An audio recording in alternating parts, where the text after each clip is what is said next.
Ladies and gentlemen, boys and girls, it's Game 3 here in Kenai, Alaska. The Peninsula Oilers are taking on our favorite Chugiak Eagle River Chinooks here in Game 3 of this series. You're going to look at this Chinook lineup that's starting tonight, and it's Ben Weaver, Justin Greck, Ryan Matheson, Austin Young, Jack Lawrence, Alec Beeman, then Ty Beck, Patty McCormick, and then Alexander Saunier is rounding up the lineup at the 9-hole spot tonight. Landon Cody will be the starter tonight for your Chinooks. Getting a look at the starting pitcher for the Oilers. It's Nick Welch. This will be the first time this season the Chinooks face off against Welch. Big, strong, right-handed starter for the Oilers in this one. Last night, things didn't go quite nearly as to the plan that they were hoping for if you're a Chinook fan. Had a lead going into the bottom of the 6th, 2-1. And then all of a sudden, the next thing we know, the Oilers put up 8 in the bottom of the 6th, followed by a 4 spot by the Chinooks to make it 4, or another 2 spot to make it 4-9. 9-4 is the score going into the bottom of the 7th. So after the 7th inning stretch is when the Oilers really turned it on, put up 5 more, which ended the game at 14-4, and a shortened run rule of a game last night. Didn't even play past the 7th inning. So tonight we're hoping for a little bit different of a result. A good start, very quick beginning, just due to the fact that both starters were really hot. Both Hayden Keller, who might be joining me here in a bit, and Connor Kershaw were incredible. Nick Welch taking his final warm-up pitches here as the leadoff hitter, Ben Weaver, gets set to get in the box here in this one. A reminder once again, all foul balls are yours to keep after they leave the playing field, but you can cash in your foul balls at the Scoop Shack for some licorice and food merchandise. We can always use those foul balls back again. Be aware of foul balls making their way into the stands. Always keep your eye on. So Welsh's final warm-up pitch has been Weaver steps in as we are about ready for baseball here in this one. What a night. Another gorgeous night here in the Kenai Peninsula of Alaska.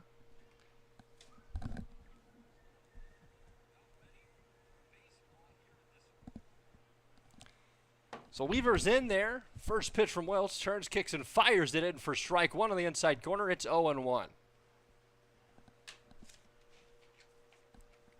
Nothing in one count. Weaver had to double his last at-bat last night. Other than that, didn't do much. That pitch is ripped down the right field line, but out of play into the bullpen area. 0-2 to begin the broadcast. I was told that Ben Weaver's family might be in attendance tonight, so at least one less viewer than what I'm normal seeing here.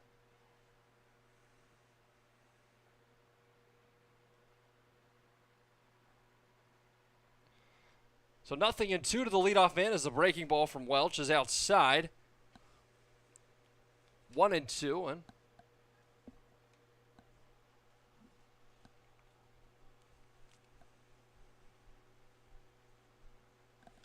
that ball's hit on the ground. 1-2, ball's going to get past the diving Graydon West. Didn't take a good angle, and it's a leadoff single.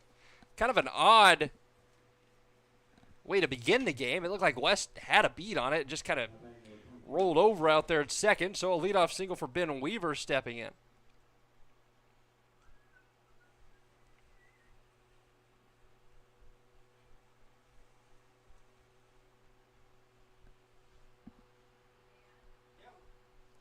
So leadoff man's aboard, Justin Greck stepping in.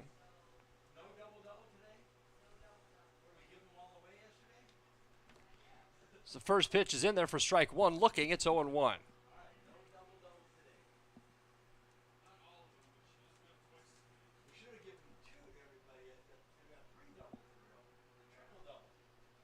So 0-1, runner on first is Ben Weaver, the leadoff man, as that one's just outside, 1-1 now.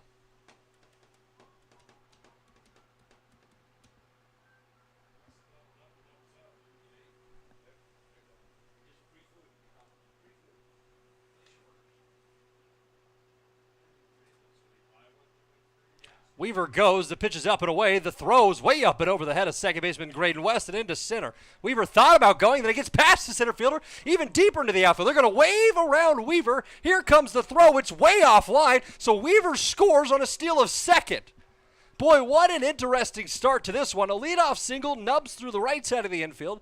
A steal of seconds way overthrown into center. The center fielder can't come up with it, allowing Weaver's good hustle to score. So 1-0 Chinooks here early. What an interesting start to this one. I'd give him a stolen base and then an error, I guess, on the center fielder.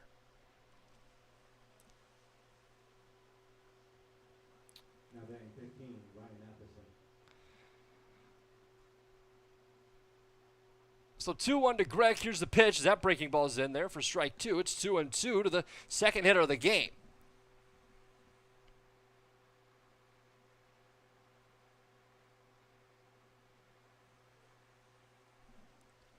Two balls, two strikes. That ball's swung on and missed.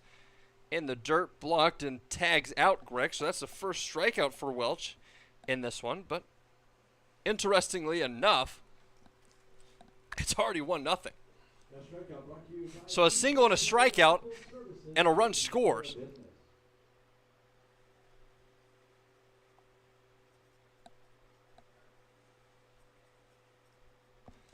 So one out, that brings up Ryan Matheson, who, interestingly enough, committed to the university out in California called the Masters University.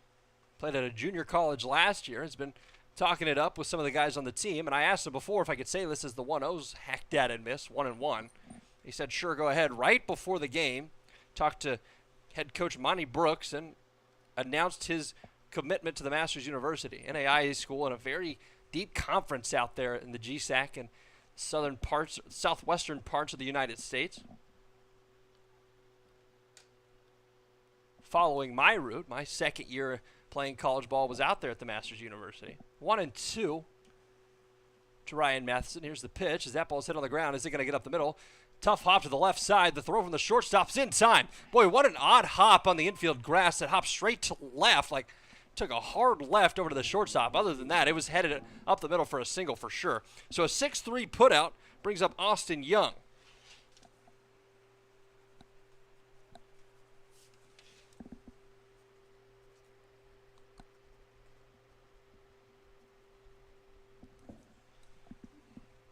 Young in that 4-hole spot tonight as the first pitch to him is up and away. No Young last night in the lineup. Will Kelly got the DH spot and Beavers caught, so Young got the night off. 1-0 at home is in there for strike one. It's 1-1.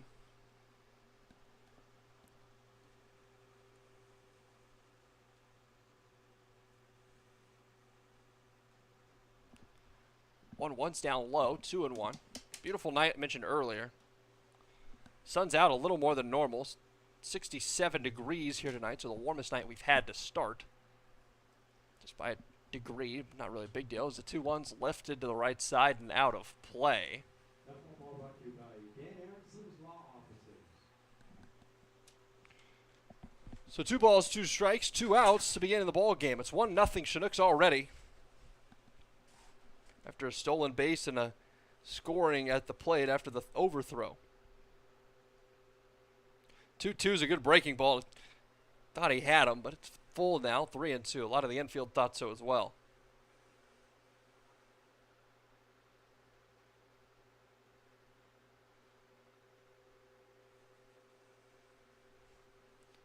So 3 balls, 2 strikes, 2 outs as that ball's down low. So Young was aboard here with 2 outs in the inning.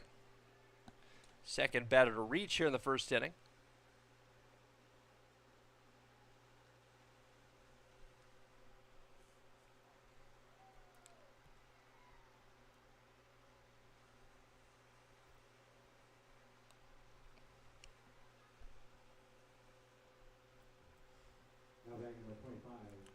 So 2 away, runner on first. Jack Lawrence stepping in. Lawrence with an opportunity here to keep this inning alive. Had an RBI double out to right center off the wall last night as he's way out in front of that first pitch, 0-1. Series tied at 1 aside. In a 5-game series, so somebody's going to win the series. It's just a matter of who. Pivotal game 3 of the 5-game set here tonight. Short lead from Young at first as that one's lifted a mile high, a home run in an elevator shaft. Nix is over there but gets called off by Bowling, who puts it away as the first baseman. So that'll be that. 1-0, an interesting start with a stolen base and a score at home.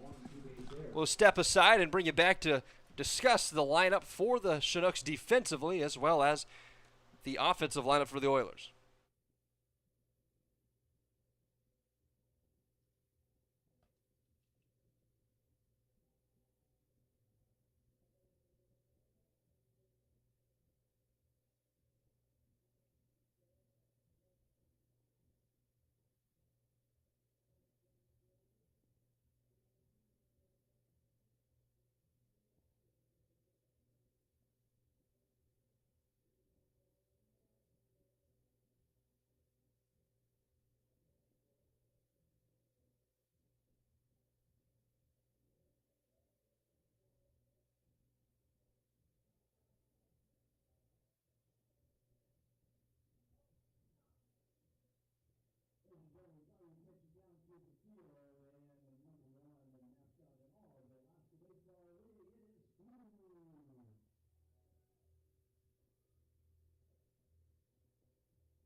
So bottom one, about ready to get started. Let's give you the defensive alignment. It looks like this from first to third. Ryan Matheson, Patty McCormick's out there at second. Alec Beeman's at short. Then Jack Lawrence over there at third. Left to right in the outfield looks as this.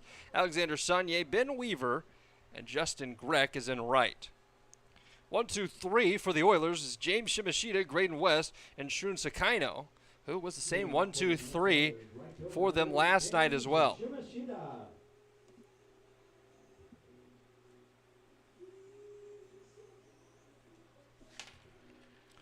Shimashita last night had a couple of singles, 2 RBIs, and he stole a base as well. It's the first pitch from Landon Cody, the Tarleton State Texan. A ball, it's 1-0.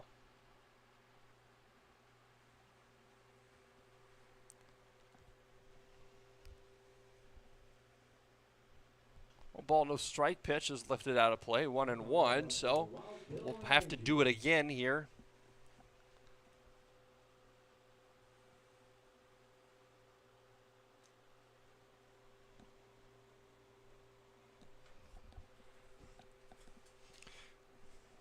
One from Cody's a good one on the outside corner. Looks at strike 2. It's 1-2 now. Cody in the driver's seat here in this one.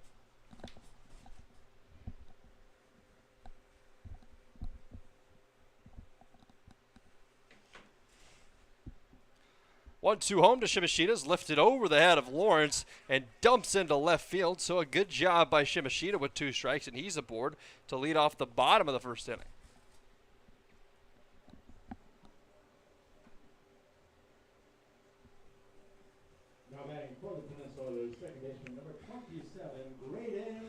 Graydon West steps in, nobody out in the inning, and Shimashita over there at first.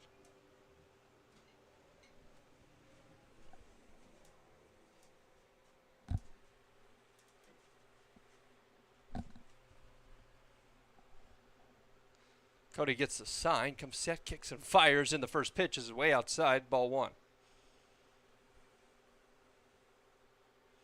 Cody looking for a little bit better start than he had in his last one. He's got the stuff, that's for sure. Looks like there's a Frisbee golf course out behind the left field fence. Just saw a Frisbee fly by. 1-0, runner on first. No lead by Shimashita as West goes around a bunt, but comes up empty. It's strike 1, 1-1.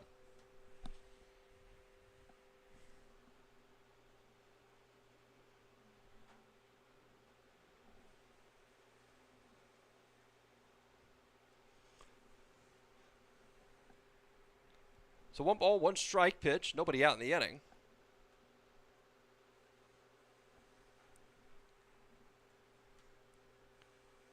It's a pickoff, and we've got I think we have a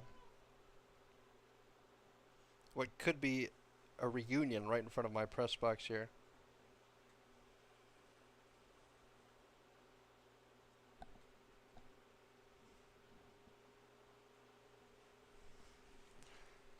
One home from Cody is lifted to right side. Matheson trekking over, still tracking, and he puts it away. So a good job by Matheson to get over and get that one as West retired for the first out of the inning.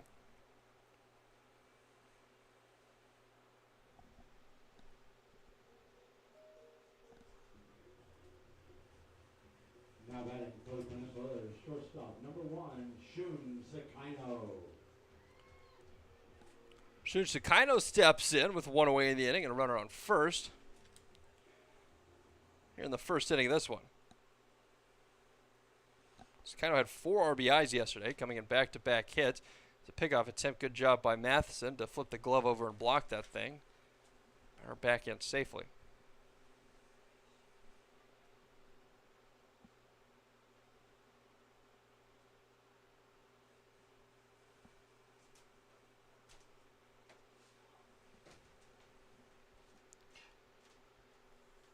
No balls and 1 strike to Sakino.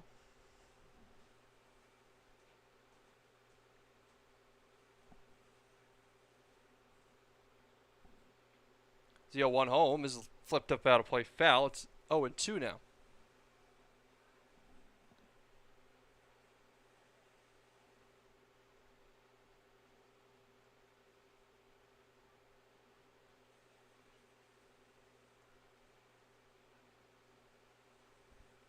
So nothing in 2, 1 out here in the inning. So Cody will check on that runner again over there at first before the 0-2 home.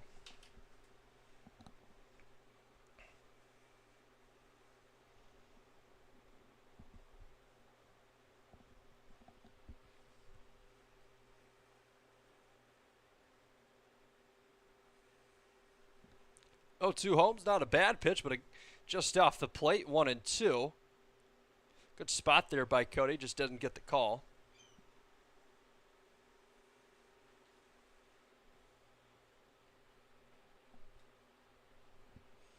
One ball, 2 strikes, 1 out as that ball's lifted out to the left side. Lawrence is called off by Beeman, the shortstop, who puts it away for out number 2. So a pop out and back-to-back at-bats on the infield for 2 away in the inning brings up Noah Hennings, a 4-hole. Now batting for the Oilers, center fielder number 24, Noah Hennings.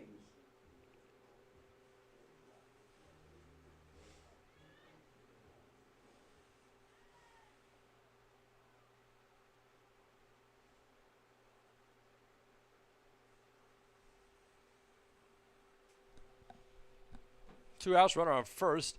Hennings at the plate. The no batting glove idea, not a bad one. His pickoff attempt closer than the last one. Is still not in time.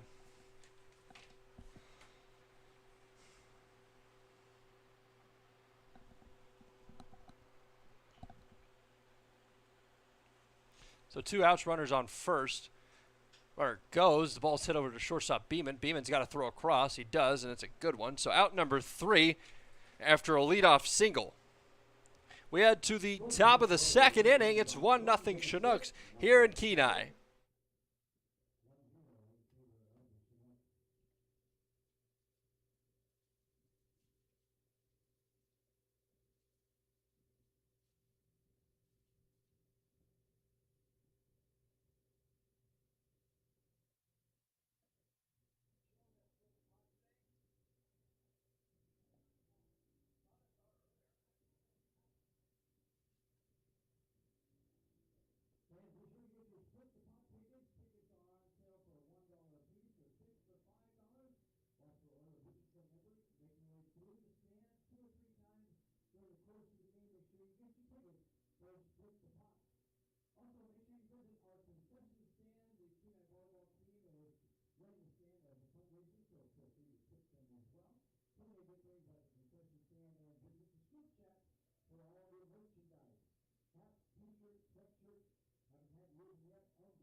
Top two about ready to get underway.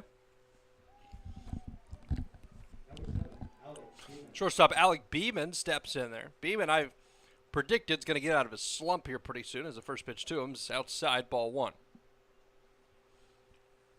The reason I've predicted that is if you watch his BP rounds, which obviously you guys can't,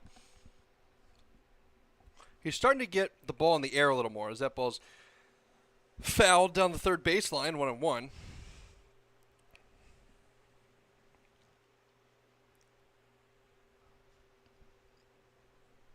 What I mean by that is it's not all ground balls. He's not rolling over, and he's keeping that top hand up through contact to line the ball to drive. That ball's, there you go, hit on the ground. Big hop, nice jump play by Sakino to get him over there at first. Good job. Had to do a leaping play all in one motion, threw over to first to get him out. So 6-3 put out is how this second inning gets underway, and that brings up Ty Beck.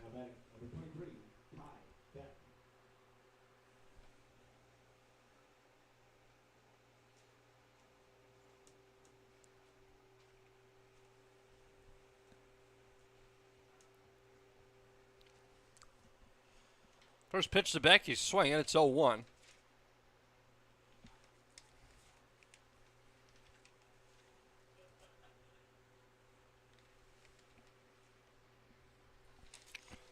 First start for Beck in 4 days as the 0-1's hacked at and missed. Nothing, 2 now.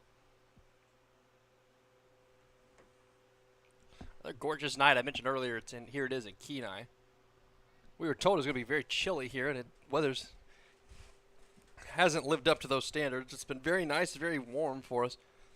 Even out on the beach last night where we stay, it was gorgeous. 0-2 home, is in the dirt and gets away from the catcher, but he didn't offer at it, so it's ball 1, 1-2.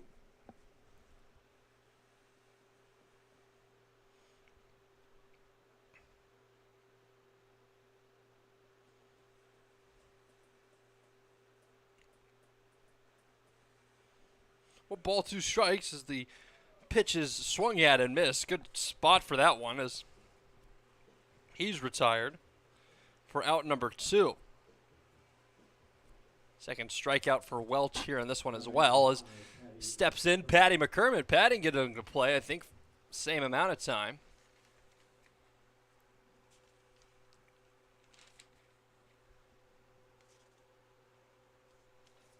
Patty's played a little more recently, I think 3 games ago. Or 4, I think it might be the same. As the 2 outs. First pitch to Patty's outside. It's 1-0. 1-0 Chinooks lead here in the first. That one's hit on the ground up the middle. Is going to get through. Infield grass very thick. Good play by Sakino to get over there and get him out at first for out number 3. So 1, 2, 3 go the Chinooks. We had bottom 2. Cody back out there for his second inning of work after this break.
Leading off in the second inning for the Peninsula Oilers, designated hitter number 26, Carson Seaman. Carson Seaman stepping in to lead off the bottom of the second. Leadoff single for the Oilers and then nothing after that. That's how their first inning started.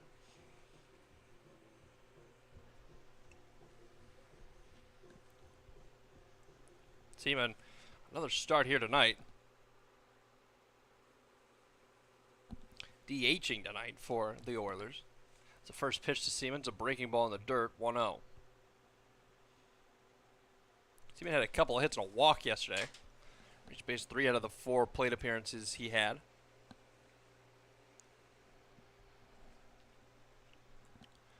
1-0 is lifted to center. Out there to get it is Weaver, tracking back just a little bit and puts that one away for out number 1. So a fly out to center is how the second gets underway. Now batting for the Oilers, first baseman number 22, Dalton Bowling. Dalton Bowling stepping in. Bowling getting an opportunity here. Not in the lineup last night.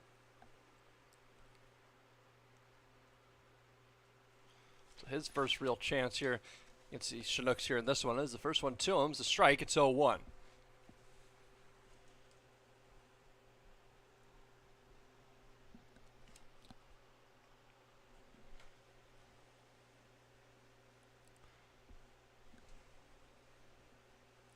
Ball's 1 strike. Cody's pitch is a ball outside, 1-1. Cody looks pretty calm out there on the mound tonight. Nice tempo.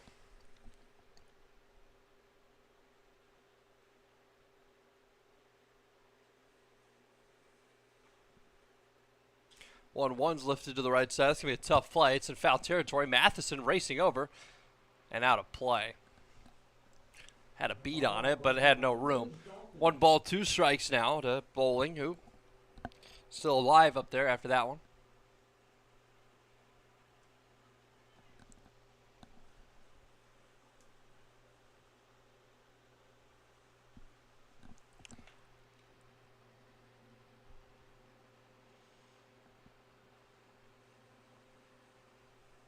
So 1 ball, 2 strikes.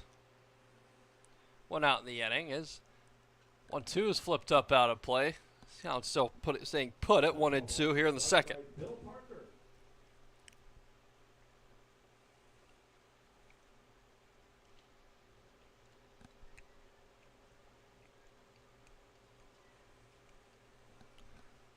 Cody gets a sign, comes set, deep breath as that 1-2 is flipped up to the right side. Is that one going to stay in play? Over to get it is Matheson up against the fence, and a nice job to get over there and get that one for out number 2. Good job to find the fence and remain calm as he puts it away. So Bowling's retired, and with a pop out to the first baseman is Jerry Nix stepping in. Nix had the night off yesterday before getting an opportunity to come back today. Jerry Nix. Nix was out of the lineup. Seaman was in at catcher.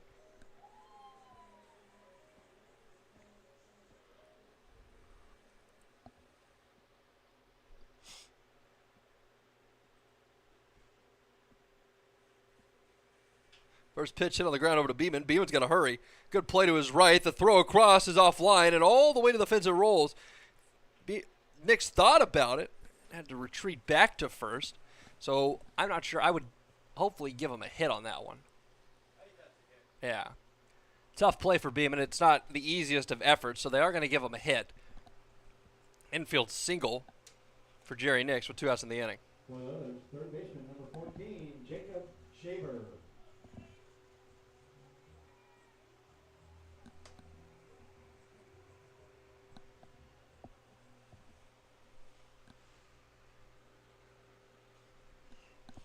So 1 on, 2 outs as Jacob Shaver steps in. We haven't seen Shaver since he got ejected back in the first game.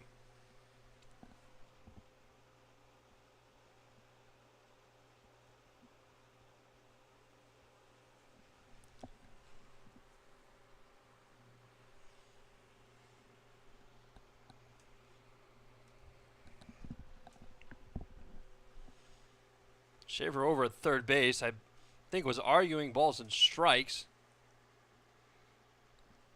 Got ejected for it. Arizona Wildcat standing in as that ball is a pickoff. Nothing doing over there though. Keeping them honest.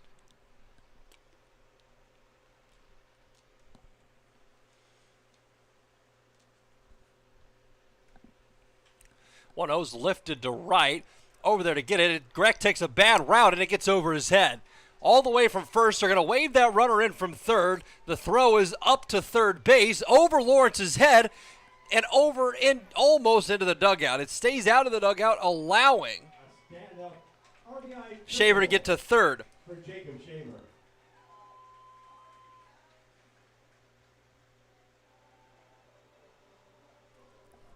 So an RBI triple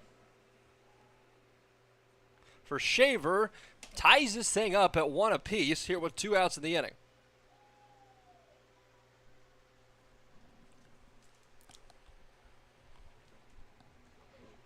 Jake Brown steps in, 9-hole hitter in this lineup.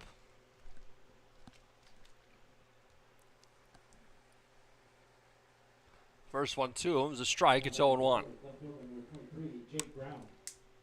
Boy, Greg had a beat on it. It looked like he might have just tailed back on him. So his route wasn't necessarily bad. It just looked like the ball curled back up over his head, getting to the wall. Throw in was a bit wayward from the cutoff man that got over his head. Might have had a shot to get him at third.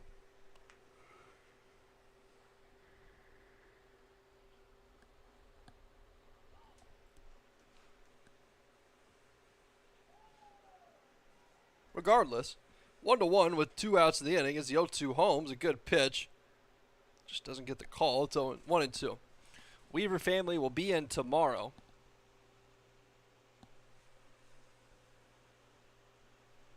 Excited to see them. 1 ball, 2 strike pitch is down in the dirt, blocked. Kind of skipped away, but not too far as Beck corrals it, not allowing Shaver to score.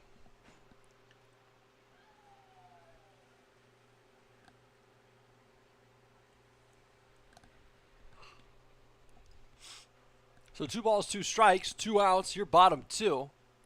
1-1 game. The next pitch is a breaking ball. Good one, just outside. Full count now. Ty Beck's behind the plate in this one. Good to see him back there. Payoff pitch, here it is, as it's kind of weakly chopped to the right side. Patty's going to have to come in and get it. The underhand toss is a little high, but a good job by Matheson to keep his foot on the bag to put him away. So a 4-3 putout ends the inning, not before the Oilers strike and tie this thing up at 1 apiece. We head to the bottom or top of inning number 3. How about this? It's already 1-1. 1-1 tie.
Alexander Saunier steps in to lead off the top of inning number 3. 1-1's our score as the first pitch to him's downstairs, ball 1. Saunier yesterday went 0 for 4, had a sac, but I thought was going to beat out, but a good play by the third baseman kept that one from happening. 1-0 Holmes, chopped on the ground, foul to the right side, evening it up.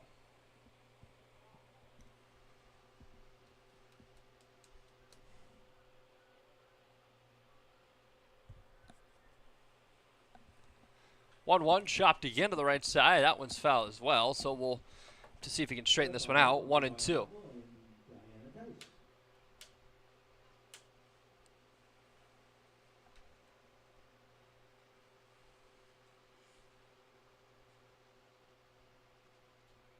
So 1-2 to the number 9 hitter in the Chinooks lineup as he flips that one to center. A good job by Saunier with 2 strikes.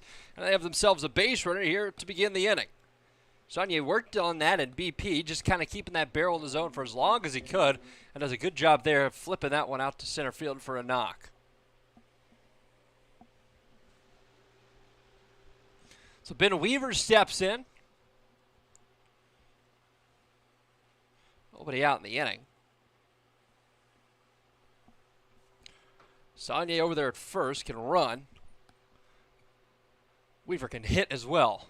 First pitch to Weaver is hit on the ground to the right side. Over there to get it is Bowling, who throws to Sakino, who throws back across. A good job there by Welch to cover the bag to get a 3-6-1 double play. So just as quickly as something gets started, a double play ends it.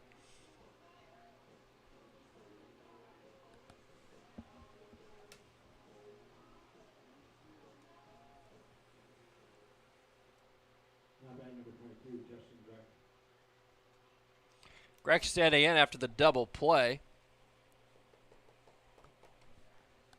First pitch to him is upstairs. It's a ball, 1-0.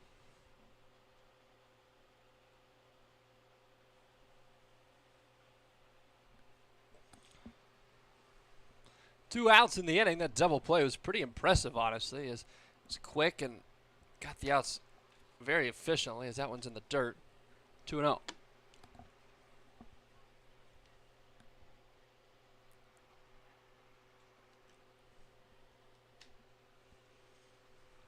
To 2 balls, no strikes as that one's inside. Ball 3, 3-0.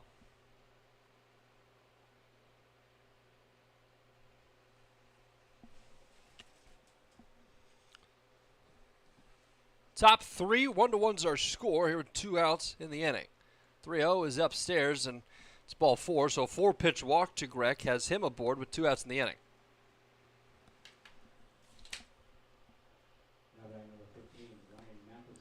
Yankees had a good one out in Fenway. 4-3. Aaron Judge just gave them the lead in the 10th inning. It'll be up to probably Clay Holmes to finish that thing out. Don't know who's pitched for him yet to this point. 2-way in the inning. Greg over at first. Dirtball Reed just a little hesitant as he stays put at first base. Good block behind the plate is Nix. Nix threw out a couple of guys the other day. Got a good arm back there. Greg can run over there at first, so something to be wary of is Ryan Matheson in with a 1-0 count. He goes.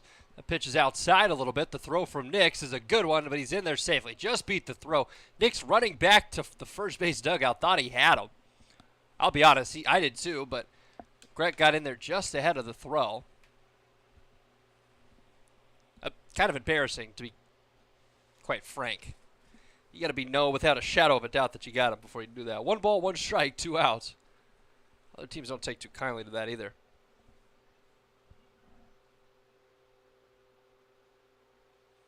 Ball's chopped on the ground. Is that going to get through? Sakino can really make a few plays on the infield like this today, and he gets him at first base. Good job by Sakino there. He's had a few of those tonight as we head to the bottom of the third.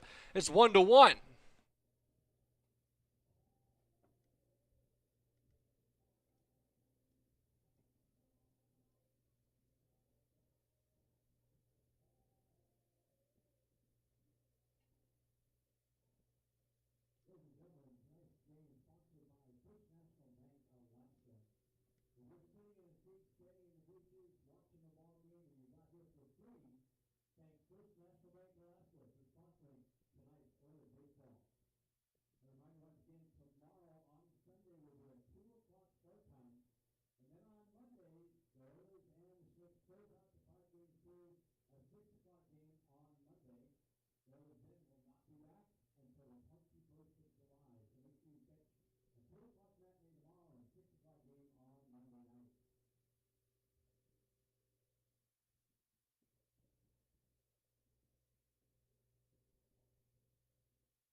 James Shimashita leads off the inning for the Oilers, and that's a walk. 3-1 was the count before he walked him. So on board with a leadoff walk to begin the bottom of the third here in this 1-1 game. Second baseman number 27, Graydon West. Graydon West steps in, University of Rice Owl.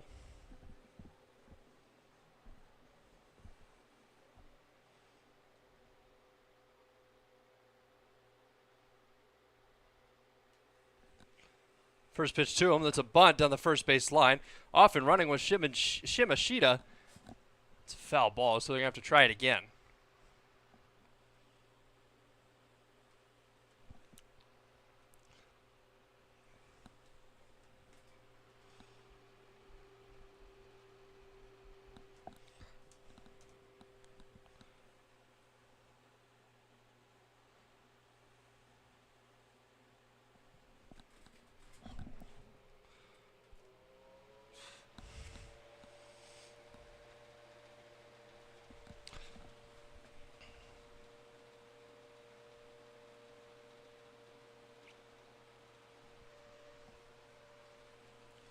No balls, one strike.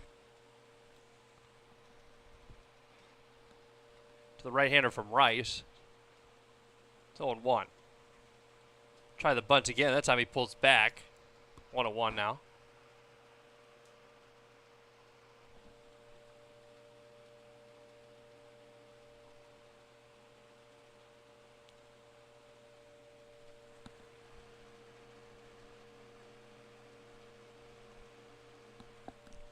So 1 ball, 1 strike. Nobody out. Lawrence is in on that third base corner. And on the grass, actually. Matheson holding his runner on. West is content with bunting as that one's bunted down the first baseline foul. So he can't get the bunt down. He's going to have to do it the conventional way with 2 strikes.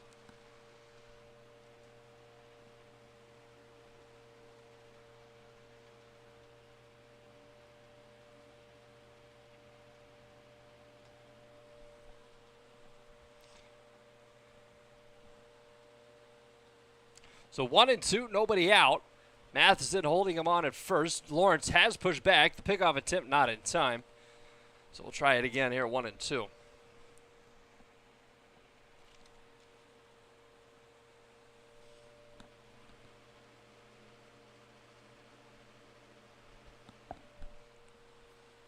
Fan had to be turned up a little bit here to keep this computer a little cooler, too. 1-2, ripped out to center. Good swing by Wes. Weaver coming in, still coming in, laying out, and a great play by Weaver in center field. Moving in, goes head first, and lays out to make a sensational catch out in center field. Great play by Weaver in center to put him away for out number 1. Now batting for the Oilers, shortstop number 1, Chinooks.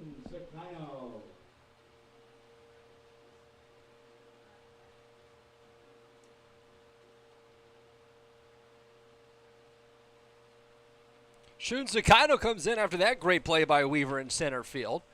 With 1 out in the inning, and Sakino squares the bunt, but that's strike 1 anyways. It's 0-1.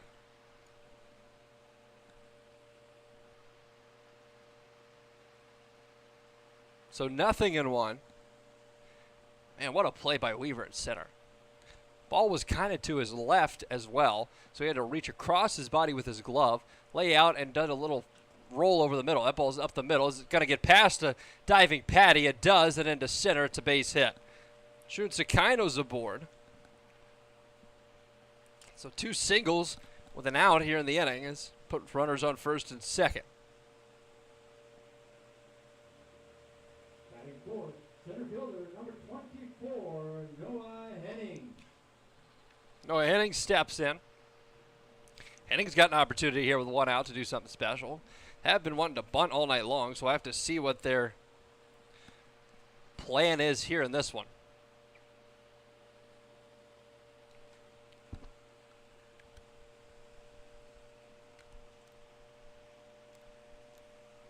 One out, Hennings. First pitch to the 4-hole is just outside, ball 1. Not sure where that one missed. I don't think Landon knew where it missed either.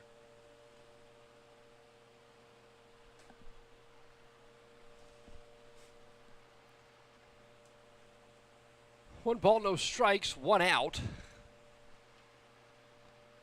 Opportunity for the Oilers to take the lead here in the third. Long hold by Cody. The pitch in is in there. Strike 1, 1-1.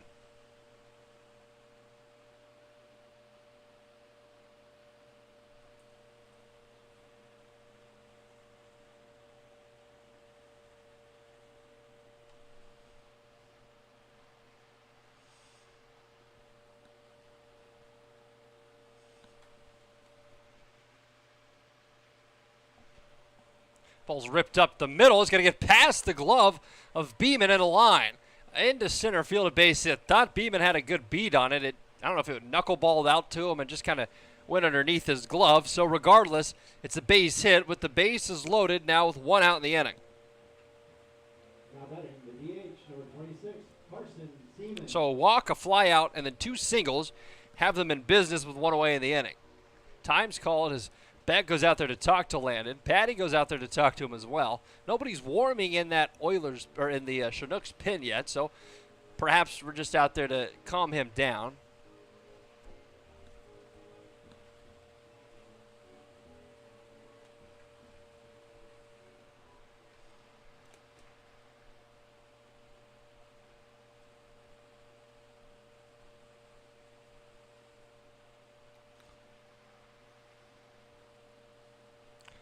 So 1 out in the inning. Carson Seaman's up, who's 0 for 1.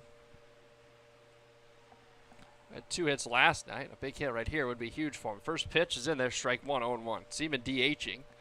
Mentioned earlier he was catching last night. Nix is in that position now, who's hitting a couple batters later in the lineup.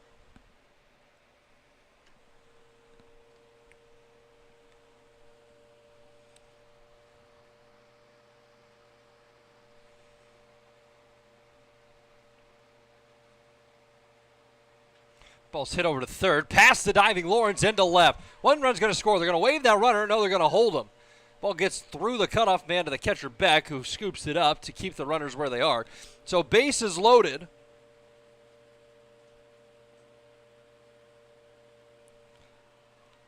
As it's now 2-1.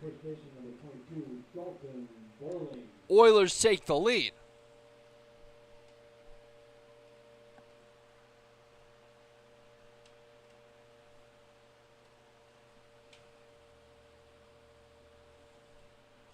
Dalton Bowling stepping in. He's 0 for 1 as well, but now taking the lead and another opportunity here for something big. Boy, seems like a lot of bases loaded opportunities for this Oilers team in this series at this point. Cody's got to get a good pitch here. First one's outside, ball 1, 1-0. Big spot here in this one early on.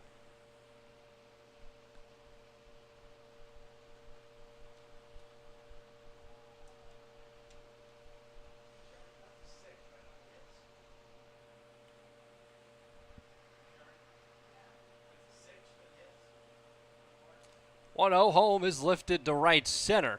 Over there to get it is Weaver. Runner's going to tag, and he's going to put it away. Weaver makes the catch. Runner tags, goes home. Is the sac fly and an RBI. Runner will move up to third as well. So now 2 away in the inning, and it's 3-1. Oilers lead. Now batting for the Oilers, catcher number 12, Jerry Nix. So 3-1 score. Jerry Nix steps in. Runners on the corner. Opportunity to do some more damage.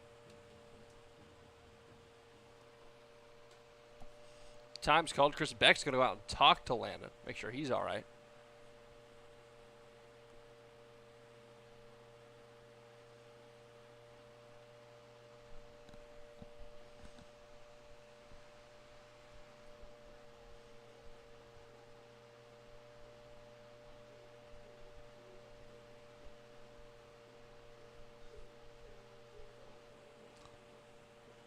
So 2 runs in the inning. This 1-1 game coming in. Opportunity for more damage still here in this one.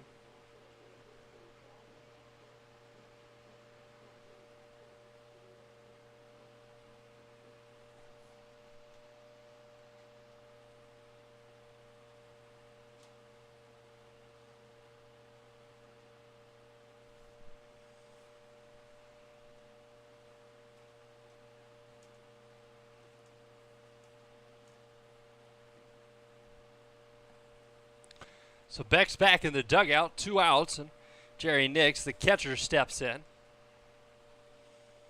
Good chance here.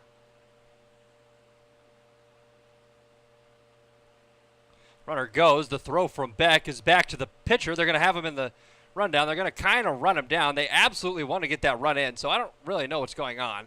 Runner's going to go from second. He's going to get in there safely. Now we're going to have a pickle at third. Just kidding. So all runners are going to advance. Wow, what a play. So let me explain this to you. They absolutely were trying to get in a rundown. He just stopped between first and second. The throwback from the catcher was to the pitcher. Runner from first stops at in between second and first. Landon tries to kind of run him back. As he does, the runner from third inches off the bag. He turns around. That allows the runner moving from first to second to get into second safely.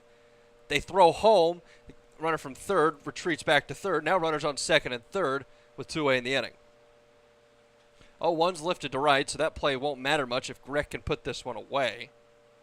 He will, so that's out number 3. So a stolen base, I guess, for Seaman.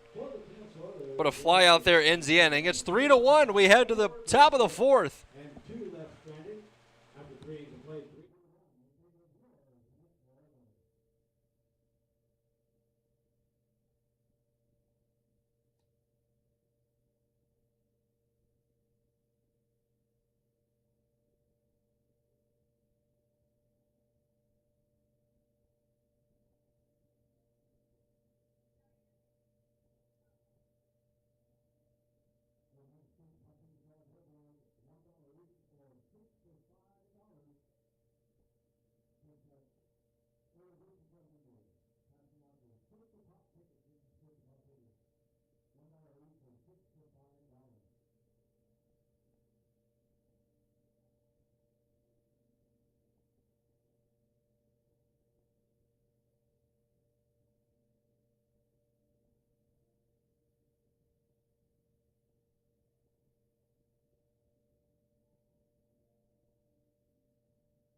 Now batting, for the Chinooks, number 22, Austin Young. Austin Young steps in. Lead off the 4th inning. 3-1 Oiler lead as the Oilers tacked on 2 more last inning. Give themselves that lead. Young catching tonight as he swings at the first pitch and fouls it straight back 0-1.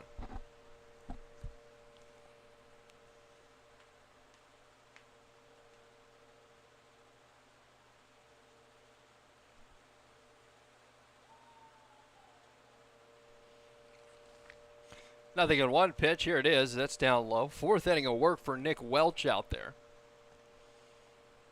Young reached on a walk his first time through. A couple of strikeouts for Welch as well.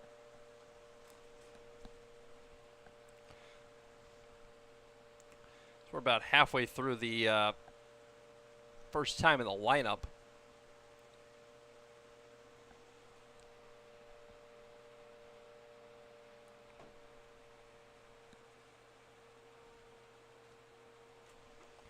Our first, they're halfway through the second time in the lineup. Excuse me. 1 ball, 1 strike. That's in there. Good breaking ball from Welch. It's 1-2.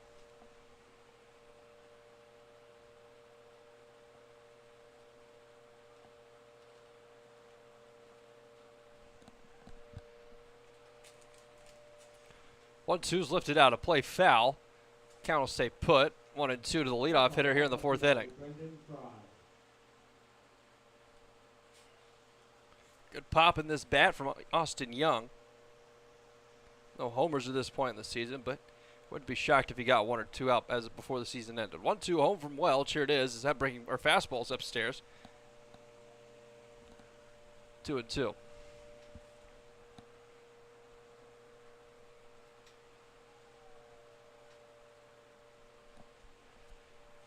Good job by Young for a good at bat. Is that 2-2 is a breaking ball or change up inside? It's 3-2. Young works the count full to lead off here in the 4th.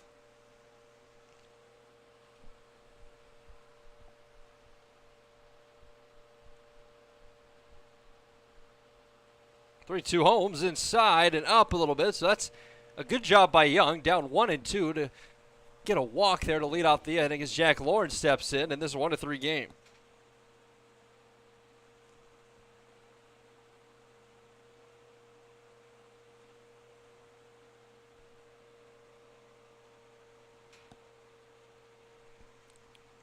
Lawrence popped out to the first baseman his first time up. No lead by Young at first. First pitch to Lawrence is outside ball 1.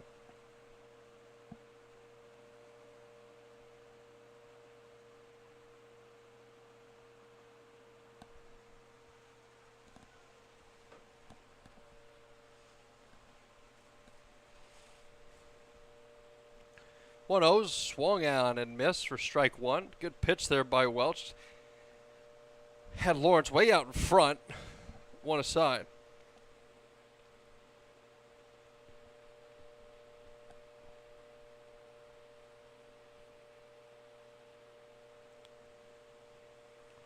Leadoff man's aboard with a walk. Lawrence up at the plate. Here's the pitch. That's hit on the ground to short. This could be 2. Tough play. Zakino gets handcuffs, makes the play anyways. Return throw to first, not in time. So a 6-4 put out, but the return to 3 is beat out by Lawrence. So a fielder's choice. There's now runners on first with 1 away in the inning. Looks like Zakino came in and the ball got to him a little quicker than he was expecting. Tough turnaround to try and get 2 after that situation and end up just getting the lead runner at second.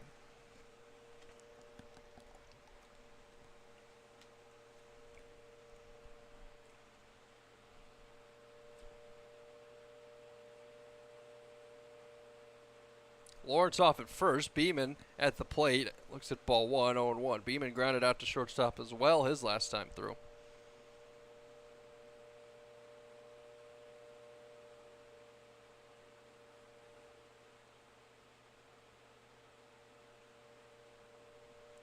Holmes downstairs to make it 2-0. Look at our man Hayden Keller coming up here to hop in the broadcast with us. So 2 balls, no strikes, 3-1 game. Zach Cole back here helping me get some stuff. How about that? 2-1. As that pitch is in there, strike 1 looking. Hayden Keller's in here. Let me get him set up. He's about to get the worst headset in probably all of America.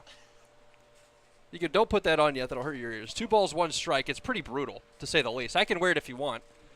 Won't hurt my feelings. 2-1's a good block behind the plate for 3-1. Tying runners at the plate. Make sure you're on. Go ahead and say something. Hello, hello. I think you're on. It sounds like you're on. All right. So Hayden Keller's in.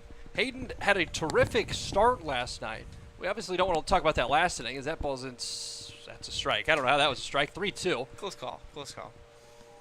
So Keller's in. Keller, give your background a little bit. I could have sworn that was ball 4. Full count, 1 out. Beeman's at the plate. How did you get here? Why did you get here a little late? And when are you headed home? So I got up here, I guess, about a week and a half ago now. Chris Beck, our GM, called me. I was in the midst of my first seasonal job as doing a wildlife biology technician stuff. You're an old man. Old man. Yeah. Graduated, done with school, just finished up. And he texted me saying, hey, like, how's it going? And I knew it was either one of 2 things. It either meant that he wanted me to come and help out, or he was actually just wondering how things were going. And the first one was actually correct. He texted me and said, hey, could you get some innings in for us? And I said, I have no idea. I'm in the middle of a job right now, so Right, we'll yeah. see. And talked to my boss, and I don't know, the stars kind of aligned, and it worked out. And I've been up here since like late June or something like that. Like the 28th Yeah. or 29th is when I showed up.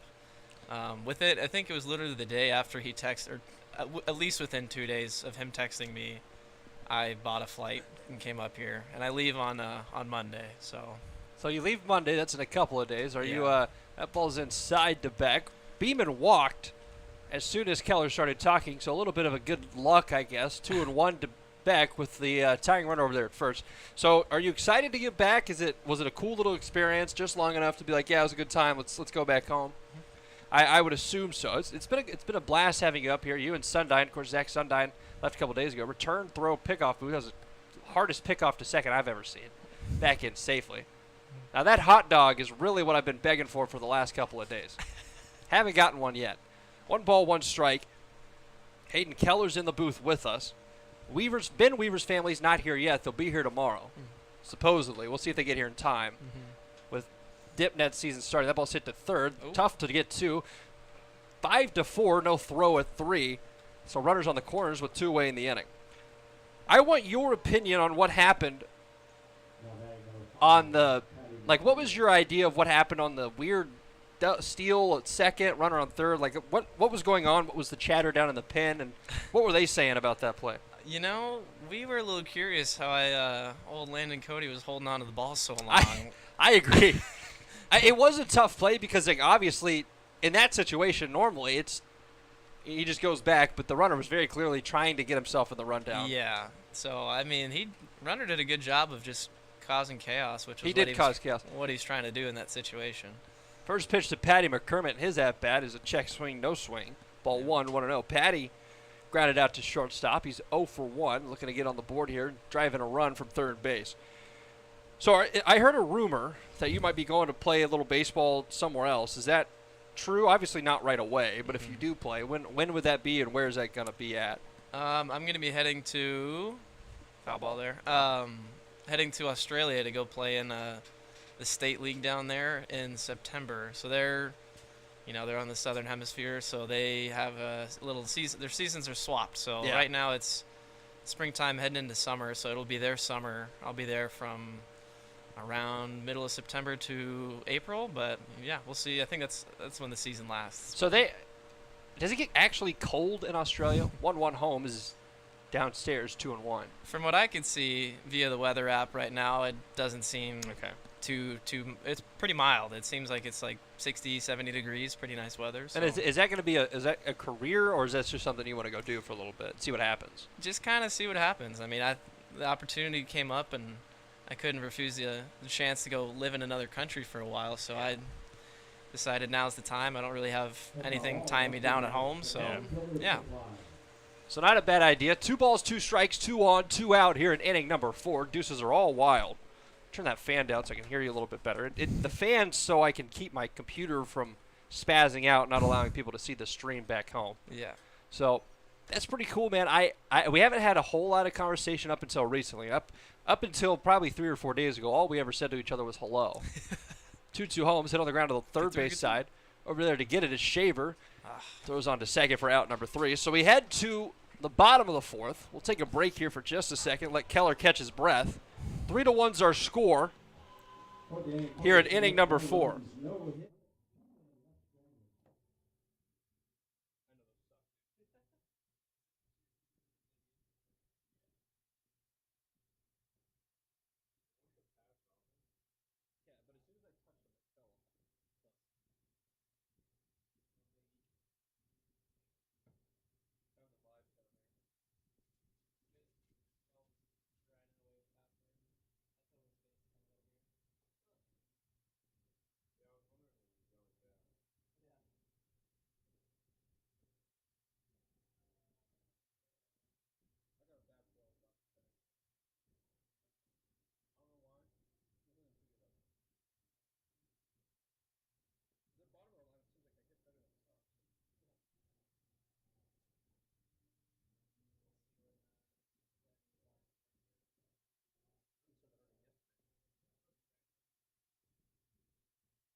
So bottom 4 about to get underway. Hayden Keller's still in the booth with me. Jacob Shaver stepping in. He had the RBI triple that got him out and running back in the second inning of this one. Shaver, that was his first at-bat since he got ejected back in the first game of this one for arguing balls and strikes over there from third base, which was a questionable ejection to say the least. Ejected nonetheless. Arizona Wildcat stands in from the right side, facing the Tarleton State Texan on the mound. Keller, have you ever been on a broadcast before like this? Is this something new to you? I want to know your experience with the microphone in front of you. It's been pretty limited. Each summer I've been up here, we've had guys come into the booth, and the last 2 summers I've been up here, despite what most of the guys view me, or most of the guys thought I was a position player, and I was usually in the field, so my time and that's right, yeah, in the booth was limited. But yeah, and then this year I came up here with the main goal of just throwing some innings and eating up some time for the guys, but I ended up finding some at-bats here and there. So well, my main goal coming up here was to broadcast. I didn't find myself 3 games in on the mound. Yep, that's it. So that's what happened. Keller last night had tied the season high of 7 strikeouts. Did a terrific job. Of course, that last inning we're not going to talk much about. It just seems like it didn't matter who was on the mound. The Oilers weren't going to be stopped in that situation. But Keller recently, his last game, hitting-wise, he went 2 for 3 with 2 walks and 2 singles. How about that? That ball's lifted out to right. Greg took a step back, comes in. Seems like he's underneath it and puts it away for out number 1. So Shaver's retired with a flyout to right. Back-to-back flyouts to right as the 9-hole hitter Jake Brown steps in. We were talking in between innings. Those headphones that he has on are the most horrific things we have up here. I understand that my camera's not great, the setup's not awesome, there's a fan in the background, but the worst things possible are those headphones.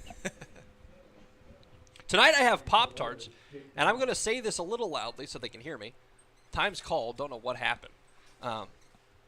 Every game I've been here, the last 2 times, I normally get a hot dog at home. People take care of me back home. Here, they bring hot dogs for everybody except me. I don't know why. Last night, when they brought them, the score wasn't close, so a little bit of self-pity would have been nice. 1 out, first pitch to Browns, and their strike 1, 0-1. A lot of people have been buying hot dogs today. I think it's because they're not paying to get in for some reason. No double-double tonight. No double-double. The double-double was taken out. So I guess they gave away too many last night. 0-1's upstairs, 1-1. I'm sure they weren't expecting 2 games in a row where they were going to get put in a pinch like that. I don't think so. So you finished school. Where did you play your baseball at? So I was at Northwest Nazarene University for combined, 4 years, and then 1 year at Mendocino College in Northern California. Mendocino, California.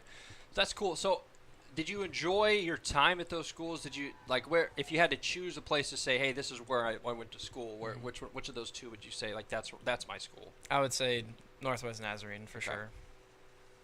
I wouldn't have thought. Ooh, good pitch. Good pitch.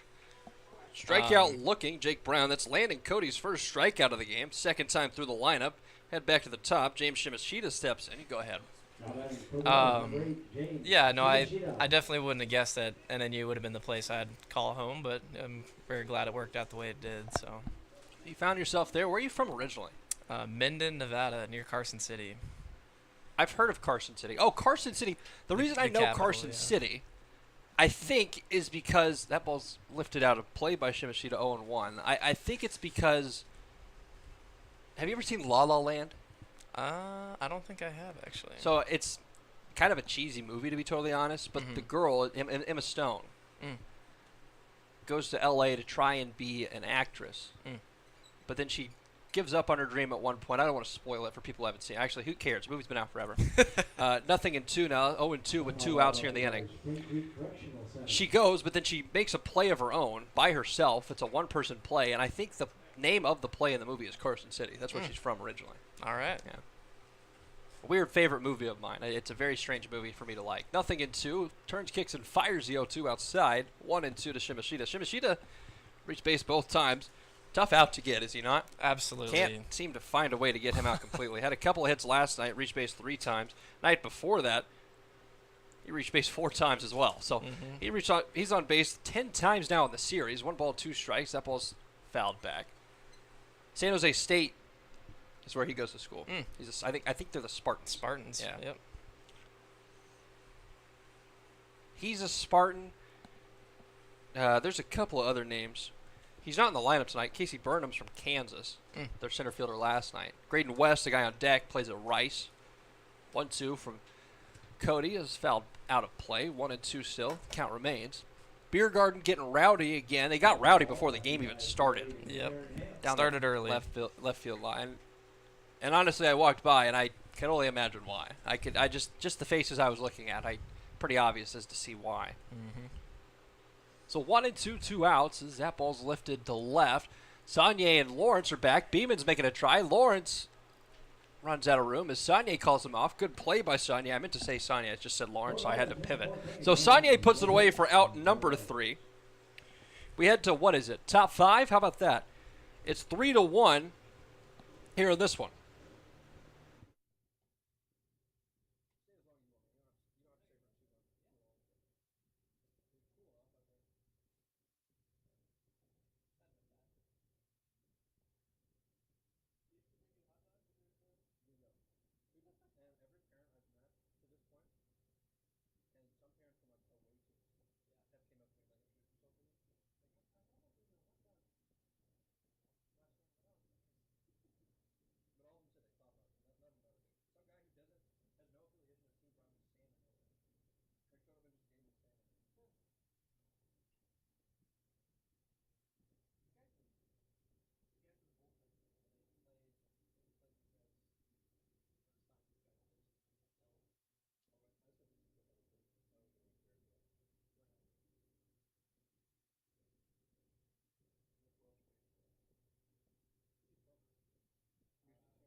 Nine, 1-2 here in the ninth inning. I wish it was the ninth inning. 9-1-2, top 5. 3-1's our score. Oilers are on top here in this one. About the halfway point. Hayden Keller still in the press box with me in this one. He's had so much fun through an inning and a half. He wanted to stay for a little while longer. Saunier's at the plate as he looks at ball 1-0. Strike zone's been a little iffy tonight. It's been all over the place. Saunier reached with a single, 1-2 count earlier on. 1-0 home to Saunier's, and they're for strike 1-1. Who, if you had to pick a guy on the team, since you've only been here for about a week, who's the guy on the team this year that's been the most impressive day in, day out you've seen play? I would have to say Ryan Matheson for sure. Oh, yeah, that guy's incredible. Good play there by Shaver, but it's offline. It's going to go all the way to the wall. Saunier's going to turn and head to second, as that's going to be, I would give him a hit and an error on the throw. I would assume that's what we're going to call it, right? A hit and an error? I'd guess.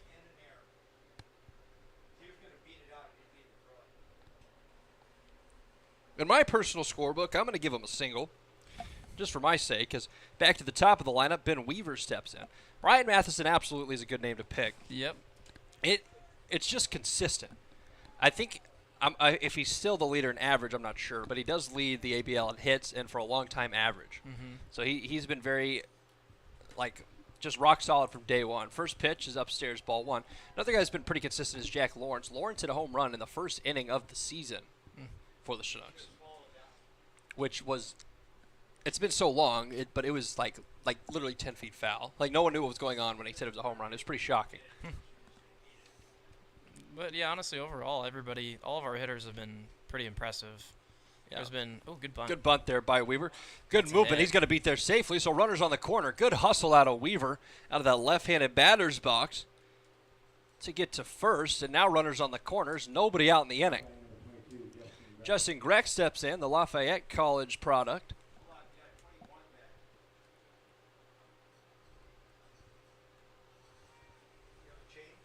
Justin Grech? I believe that's Grech. Yeah. Justin Grech is hitting. Grech's 0 for 1 with a walk. earlier, this family, I believe this is his family, this guy's family down here. First pitch to Greg downstairs. I'm not kidding you. Couldn't have been more in front of my camera. Big hug. Like it's like the first time they had seen each other. It was kind of hilarious.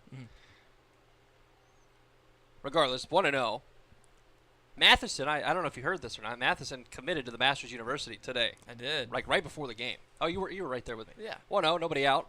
Greg fouls that one, I believe, off his shin. One of the tougher guys on this team. He's fine. 1-1.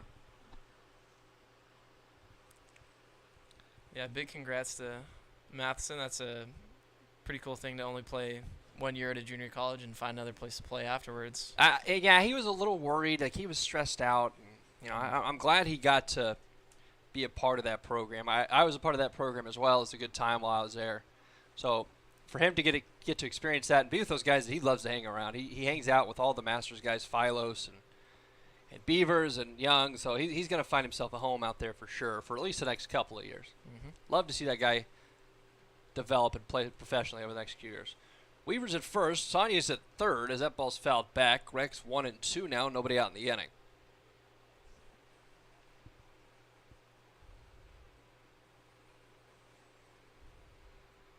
A lot of seagulls out here.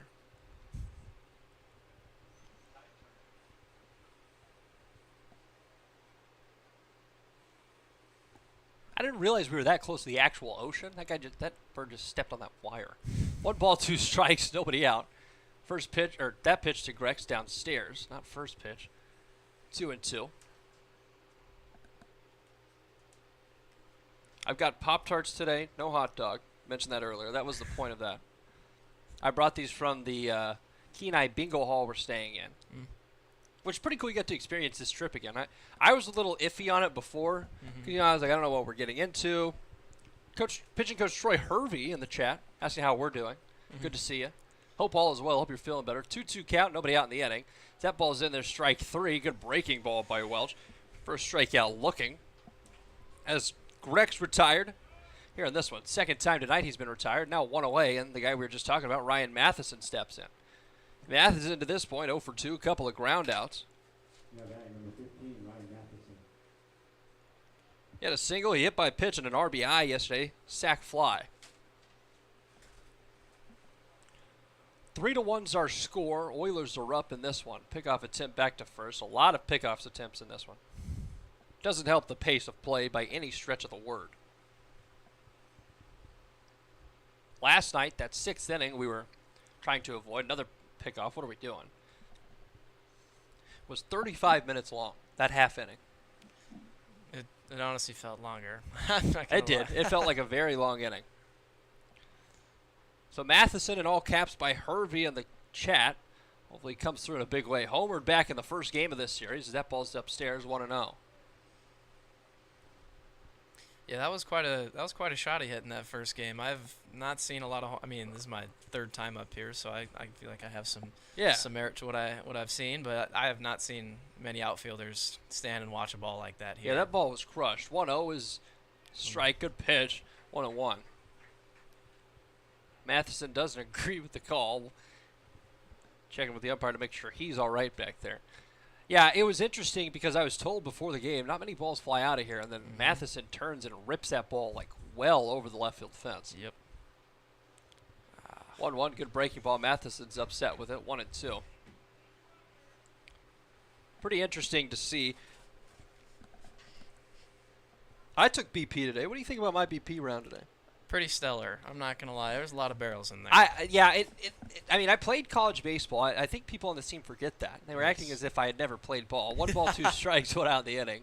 That ball's kind of fought off to the right side and out of play. Heads up over there. This is the most fans we've had in a game this far in this series. Beer garden's full. Right side's filling up, and right behind home plate's pretty full too.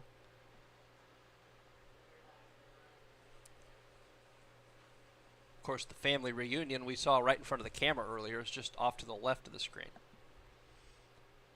I can't tell. I don't care. I'm going to say this. I can't tell. So 1-2, that pitch inside. Good take. So the pitcher who's doing the charts is to the right.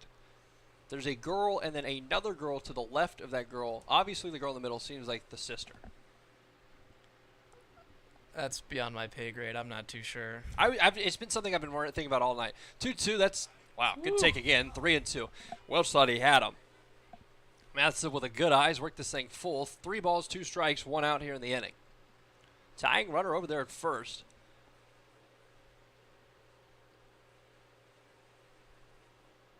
About an hour and 20 into this thing.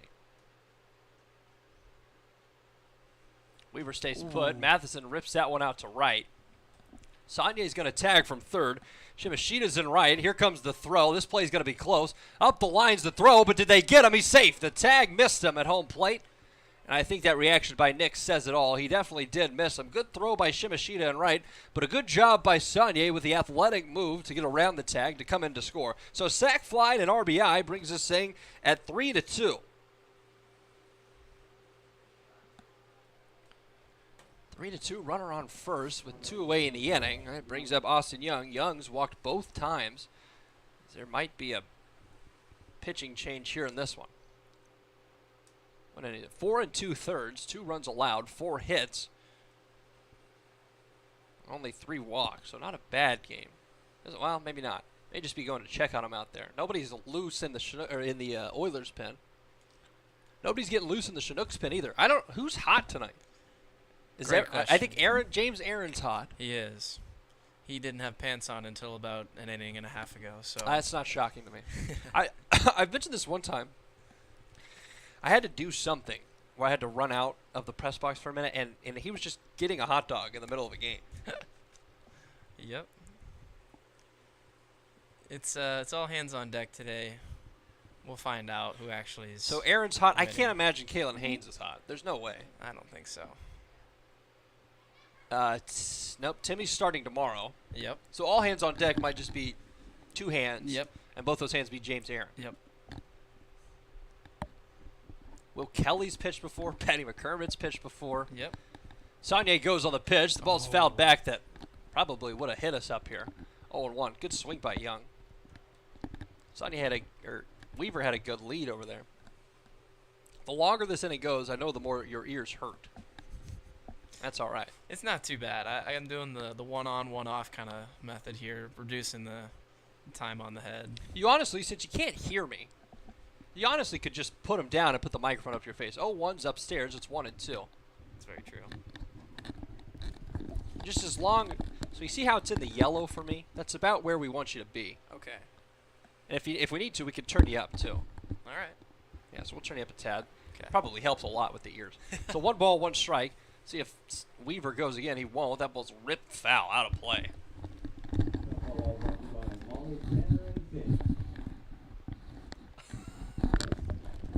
I'm just gonna hold. Oh, you can put him. See if you put him down like this. Much better. It looks kind of hilarious, but I mean, no one sees it. So 1 ball, 2 strikes. Weaver stays put. Young hits that ball on the ground over to second. That's Graydon West who picks it up. Who throws over to Bowling at first. So a 4-3 putout to end the inning. Chinooks get 1 back. It's 2-3 here in the 5th inning.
So Hayden Keller leaves which I don't blame him. That headset's pretty terrible.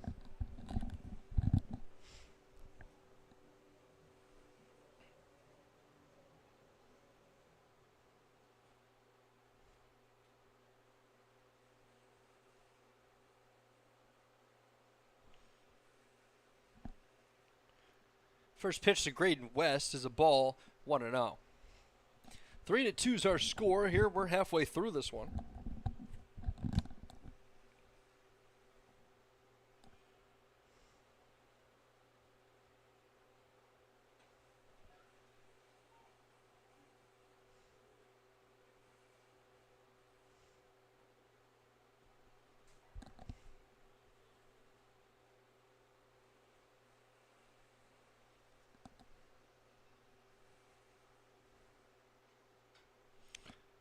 One chopped foul, so 1-2 now. Atlantic Cody's still out there.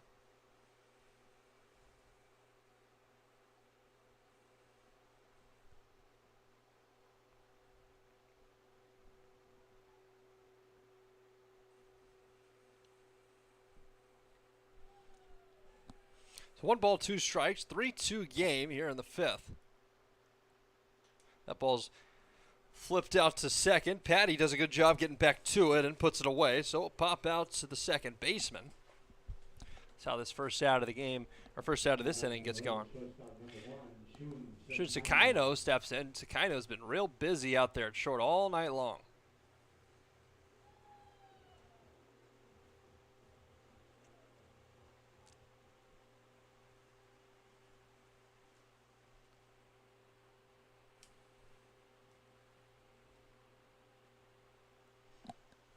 Sakino looks at strike one. It's 0-1.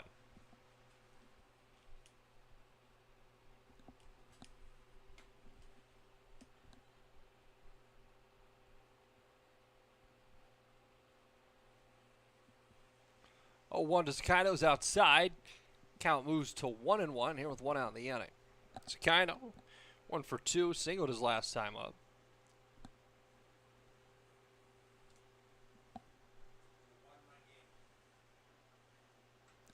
Ball's lifted to left. Sonya's over to his right. He leaps in. He can't get to it. Good turn and throw by Sonya, though. The throw in just about got him. Thought he had him at second base. So Sonya couldn't get to it in the air. Picks it up off one hop, turns and throws, and almost gunned him at second. Good hustle by Sakino, as that's a double here with 1 out in the inning.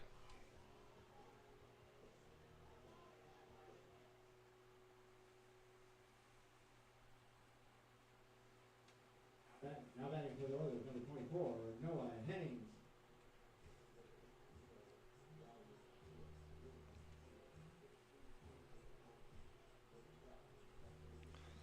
So Noah Hennings steps in. Hennings also singled his last time up. Opportunity here for a little bit of insurance in the fifth. Landon gets a sign, checks his runner at second. First pitch to Hennings is in there. Good pitch to strike one, 0-1.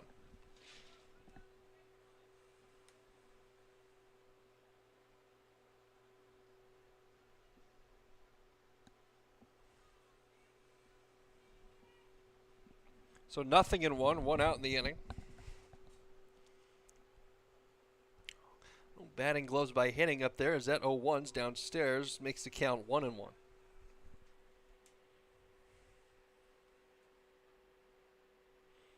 Oilers picked up a game again on the Chinooks. Their 6th of the season.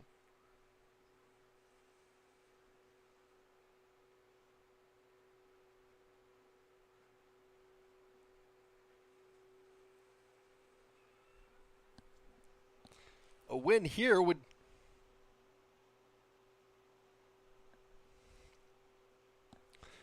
absolutely put the Oilers in the driver's seat for that 4th spot. I know there's plenty of games left, but obviously playing against each other is a good opportunity to command that lead out there. 1-1's in there for strike 2, 1-2.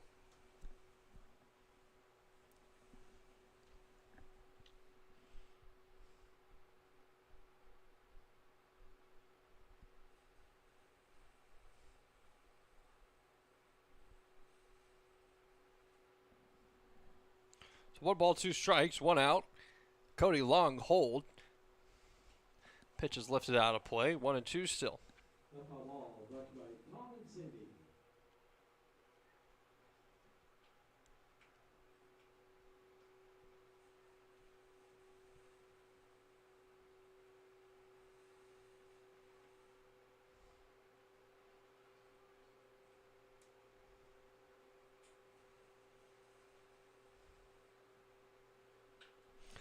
That ball's lifted out to left.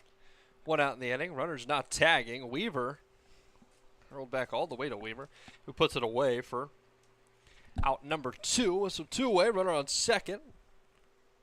Looks like Carson Seaman steps up. Now batting for the Peninsula Oilers. Designated hitter number 26, Carson Seaman.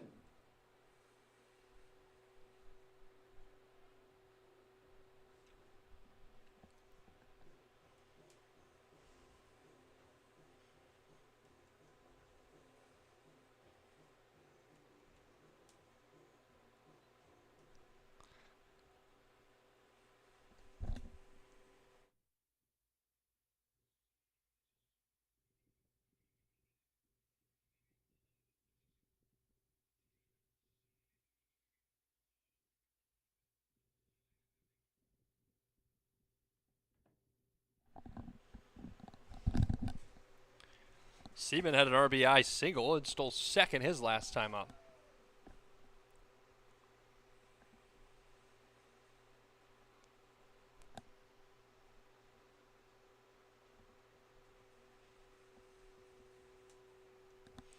Time's called as the 1-0 home is not going to count. Good job by Landon to keep his motion.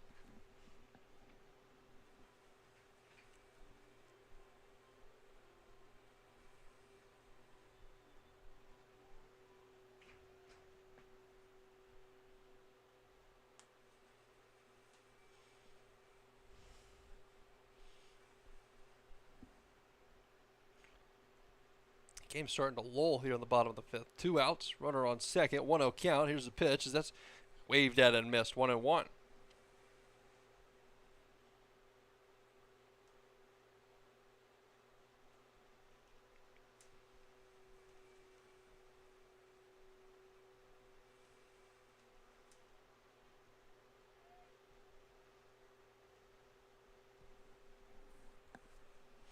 So 1 ball, 1 strike, 2 outs, 3-2 game here in the 5th. That ball's downstairs.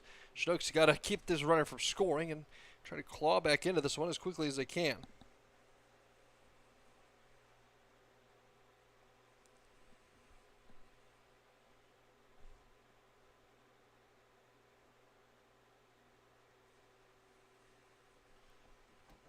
Two and one, good hitters count for Seaman. Already has a RBI in this one. That's a good pitch on the outside corner. Seaman didn't think so. It's 2-2.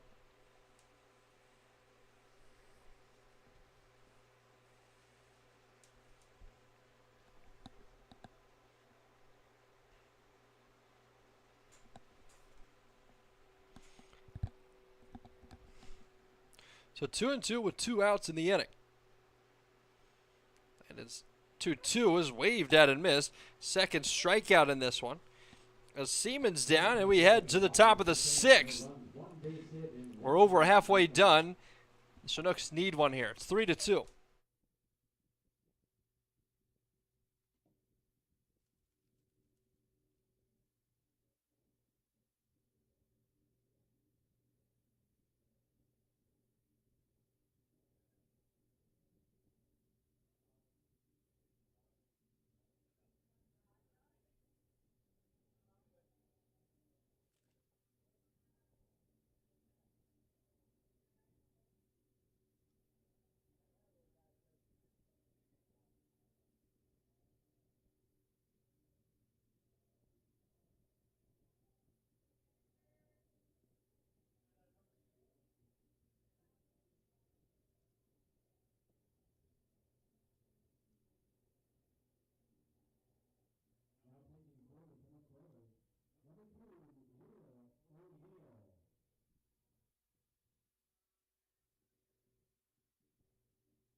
New pitcher to tell you about is Jack Lawrence is down 1-2. It's Will O'Neill.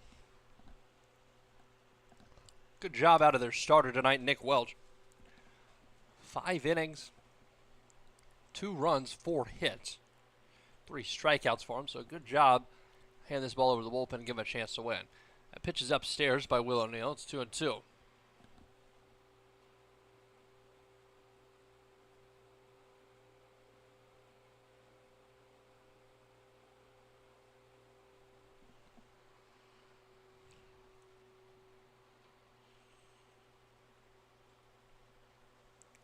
Two and two to the third baseman of the Chinooks, as that's fouled back, and it's behind the screen. Screen stops. It's 2-2 still.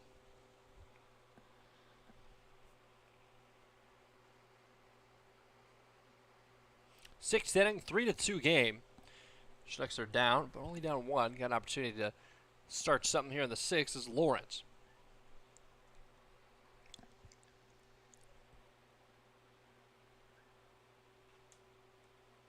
Time called by Lawrence. Got to fix his batting gloves. Very monotonous. Not monotonous. I think monotonous might be the wrong word. Very repetitive player. Lawrence likes to do a lot of the same things every day. Game 3 of this 5-game series is that ball's lifted out to left. Brown looks like he's right underneath it, and he is. Puts it away for out number 1. So fly out to left.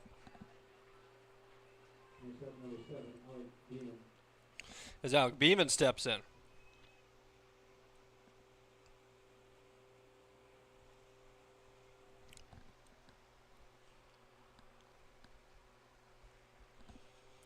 The Weaver family, if you want a good idea of what dip netting is, where we stay is right on the water. Like about a 5-minute walk to the beach and you're at the water. So you'll be able to get a good look at it probably tomorrow afternoon. First pitch is downstairs, ball 1 to Alec Beeman.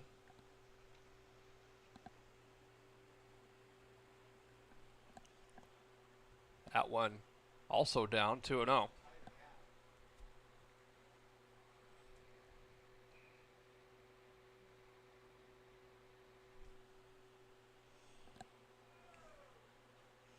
Beeman walked his last time. Opportunity for him to get a knock here. Here's a 2-0, and that's downstairs, so 3-0.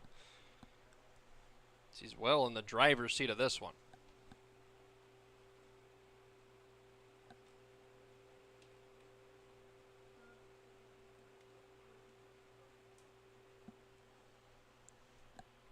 So 3 balls, no strikes. 1 out here in the 6th. Well, hold but out O'Neill as that ball's chopped foul. 3-1. 3-0 swinging by Beeman. That's a rarity on this squad.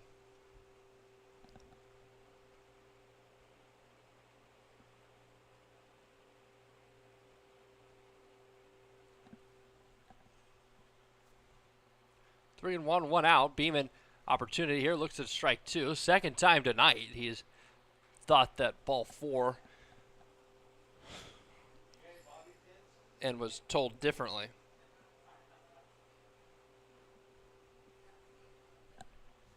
So 3-2, 1 out. Austin Young has not done laundry either. I don't think he will tonight either. I'll give you that story here in a minute. The ball's ripped down the third base line. That one's foul as well. So a long at bat here by Beeman.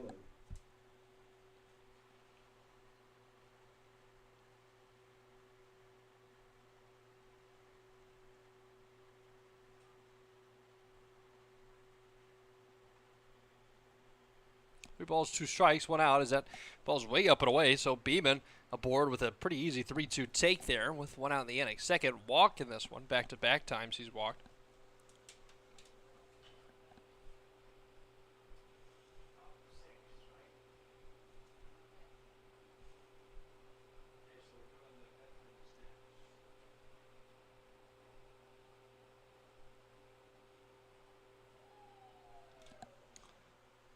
So the 1 out walk will bring up Ty Beck here in the 6th.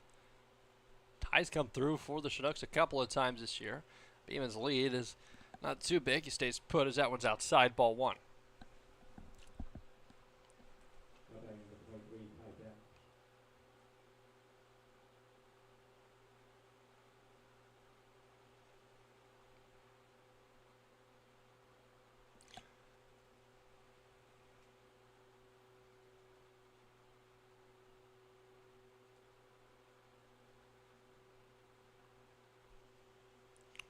O'Neill's 1-0 home. Here's the pitch, and it's up and in, 2-0.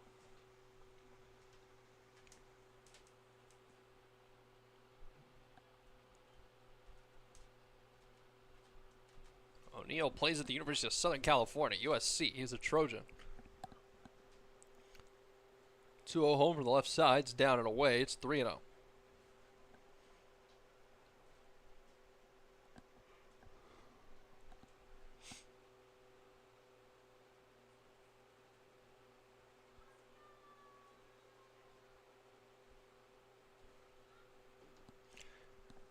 Runner at first is Beeman. 3-0 count to Beck, and that's inside, ball 4. So back-to-back walks. Here with an out in the inning as the tying runner moves up to second for Patty McCormick.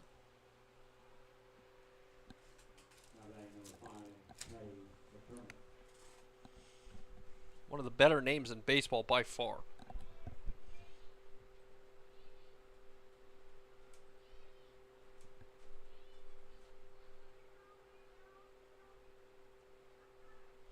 Time's to be called. Pitching coach going to come out there. The Oilers do have somebody getting loose. I doubt they pull him to this point, but just calm him down.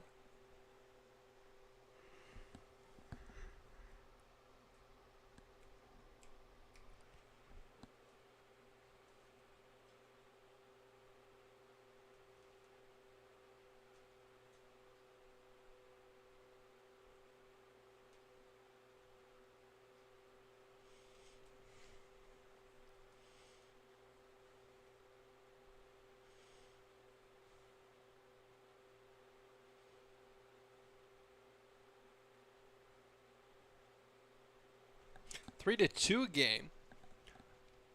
Patty, who's 0 for 2, has an opportunity to come through in a big way for the Chinooks.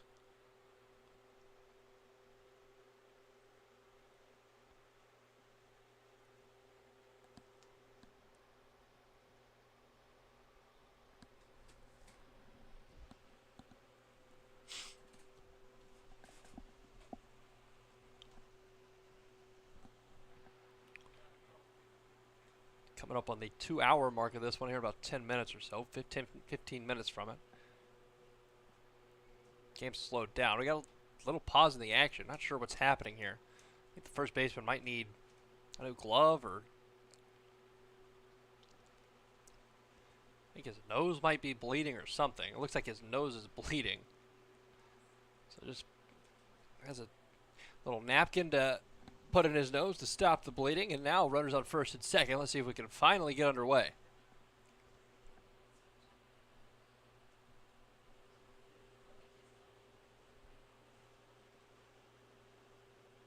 So 2 on, 1 out. Patty finally about to see his first pitch after that long break in the action. He squares around a bunt, pulls back at the last second for ball 1.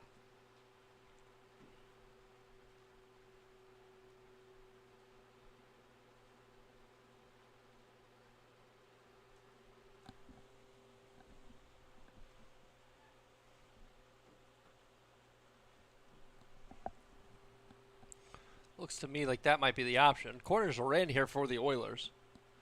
We'll see if he squares around again. He does, and it's a bunt down the third base line, kind of hard, foul.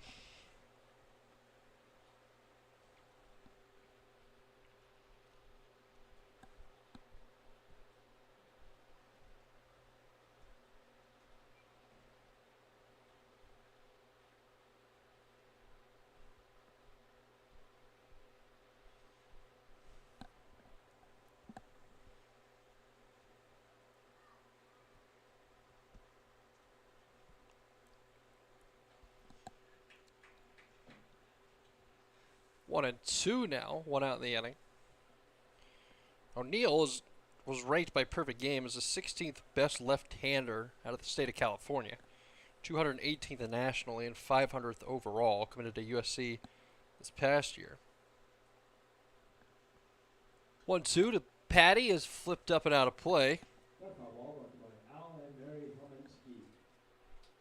Coach, if you can help us out, we're looking for a green Mizuno catcher's mitt. A kid's catcher's mitt. If you've seen it walking by you, grab it, bring it over to the snack shack.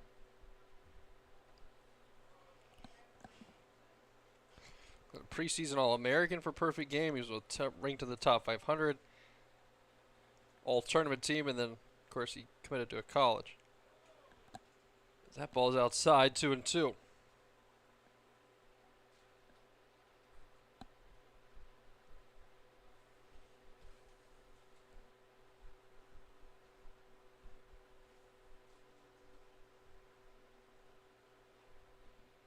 So 2 balls, 2 strikes, 1 out. Let's see if Patty can make something happen here. That ball's lifted to right. Shimashita doesn't even have to move. Runner tags for second. Thought about it at least. The throw was a good one. Keeping him there at second base. So Patty's retired with a fly out to right. Now Alexander Saunier will stand in, who's 2 for 2.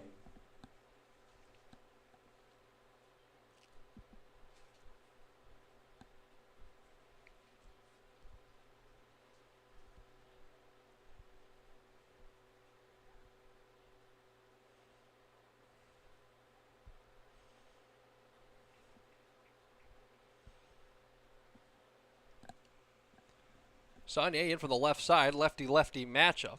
Checks his runner. Here's the pitch to Saunier. That's hit up the middle. Is that going to get through? It will. All the way into center field. Rounding third on his way home. He's going to score. This game's going to be tied. Beeman touches home plate, and just like that, it's a 3-3 ball game. RBI single for Alexander Saunier, his 3rd hit of the night. And just like that, we got a brand new one here in the 6th.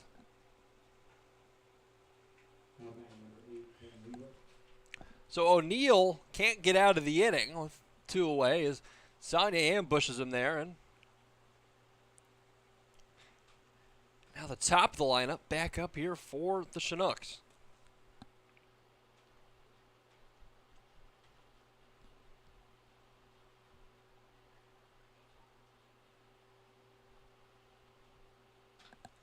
That ball's lifted out to left field.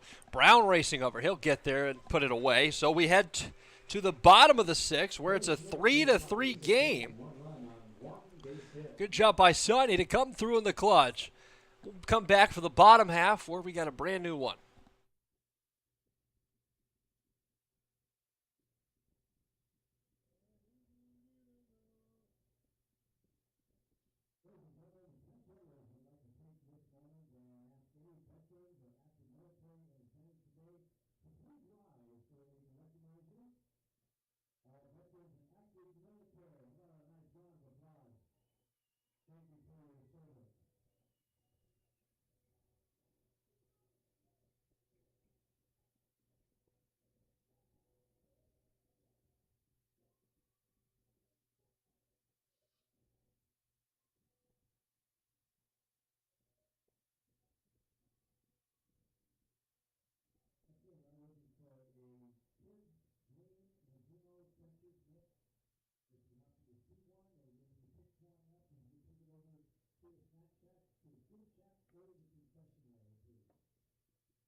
Dalton Bowling steps in as Landon Cody's back out there for his 6th inning of work.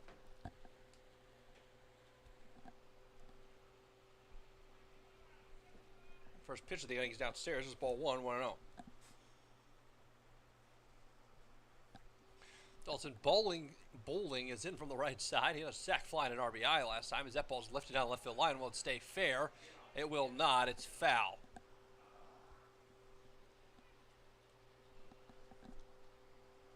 That foul ball brought by Dennis and Kristen Mellinger.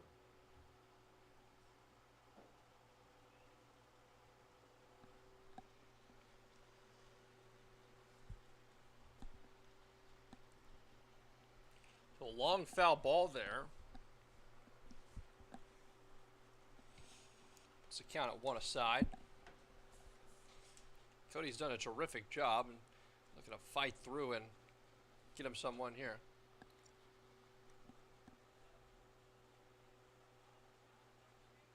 The foul ball brought to you by Coco and Jared Using.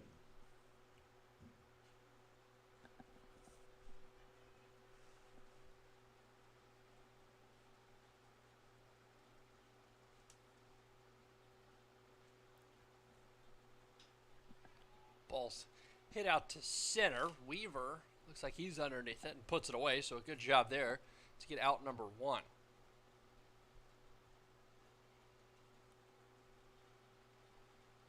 Now batting for the Peninsula is catcher number 12. So Lanning gets the out. Nix. As Jerry Nix steps in.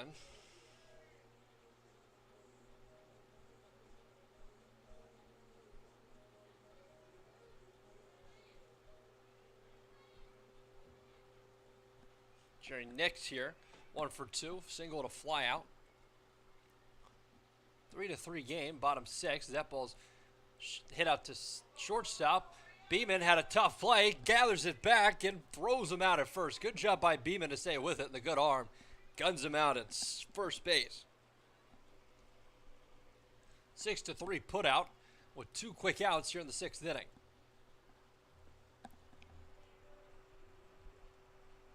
For the baseman number 14, Jacob Shaver.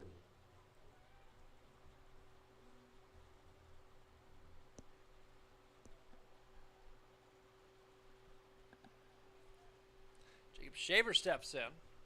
The Wildcat had an RBI triple way back in the 2nd inning of this one.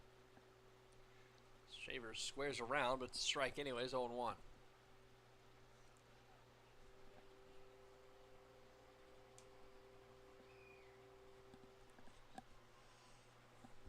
Oh, 1-2 outs. Cody out there trying to get through his 6th.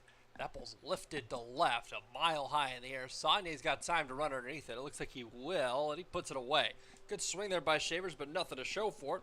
1-2-3 inning. Good job by Cody to get out of it. It's 3-3 as we head to the 7th.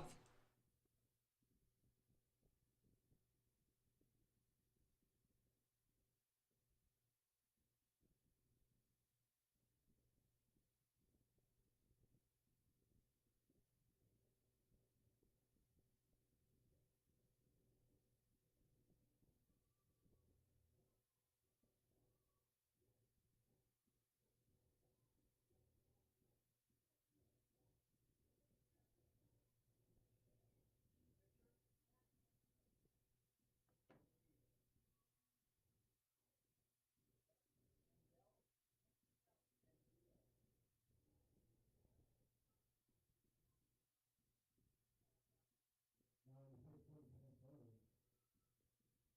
From Long Beach State, number 20, Jackson and Deal.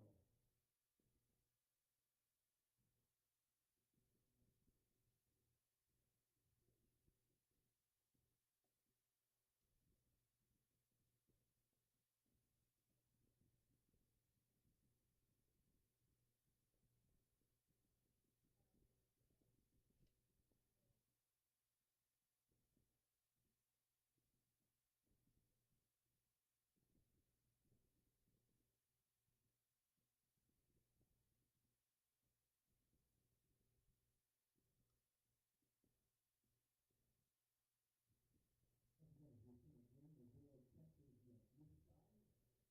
Please bring that to the scoop shot.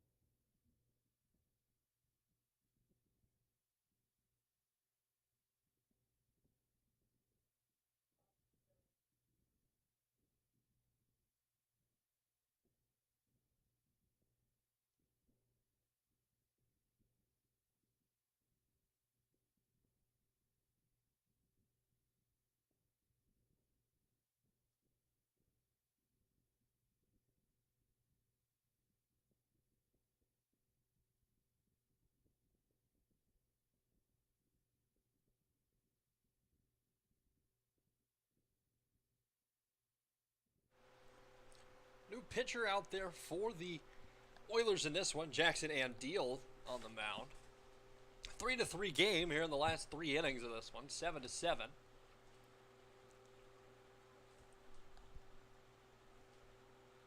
Leading off for the Chinooks, number 21, Justin Grett. Justin Greck's going to be the first one to greet him.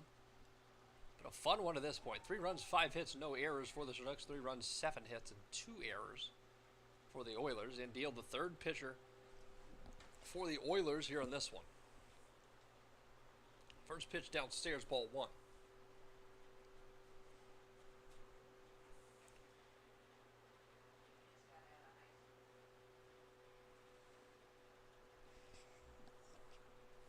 So Neal comes in, gives up a run, and Deal comes in for the next inning.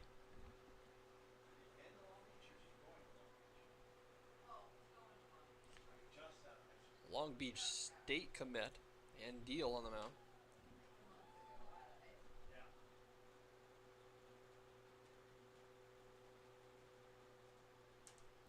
It's a 1-1 home to Greg's upstairs.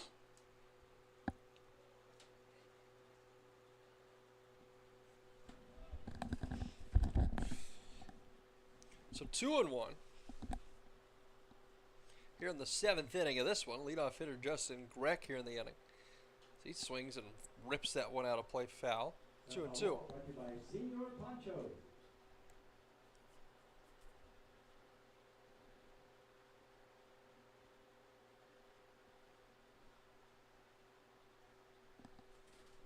So 2 balls, 2 strikes, nobody. The Dirtbags 2-2s downstairs is 3-2. Long Beach State's baseball team is the Dirtbags. I wasn't just calling him one.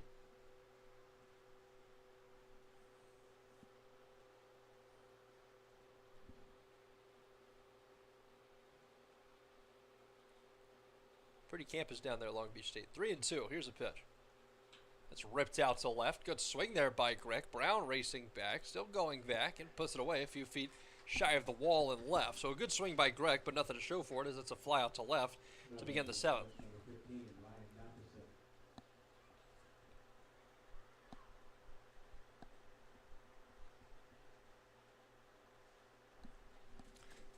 Ryan Matheson steps in. Matheson, the mentioned earlier, the newest guy to commit to a team. He's going to a Masters University out of his junior college after his freshman year. 0 for 2 with a sac fly and an RBI. 3-3 game here in the 7th. Swing and it's fouled back, 0-1.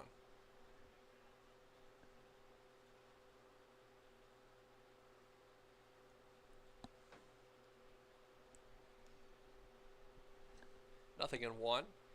And Deal turns, kicks, and fires in the 0-1. That's ripped out to right field. Having to come in is Shimashita, who does, and put it away for out number 2. So fly out to left and a fly out to right.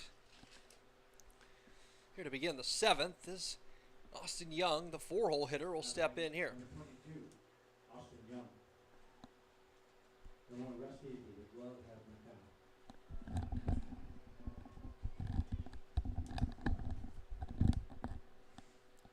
2 outs in the inning. Young's first pitch he sees is outside, ball 1. Young's walked twice and grounded out.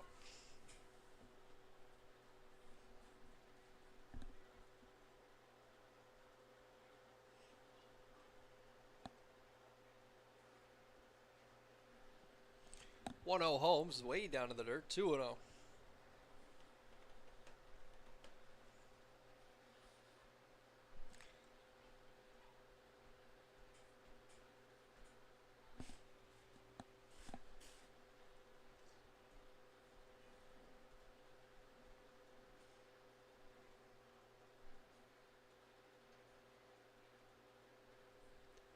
That one's a strike.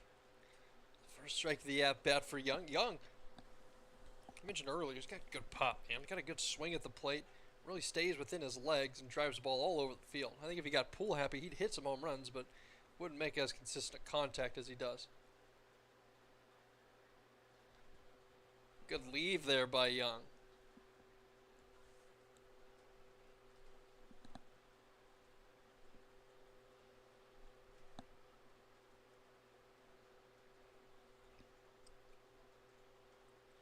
Young's in the driver's seat of this at-bat. Here's the pitch from Deal. That's waved at and missed.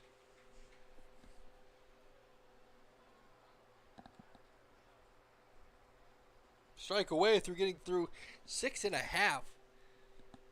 here in Kenai.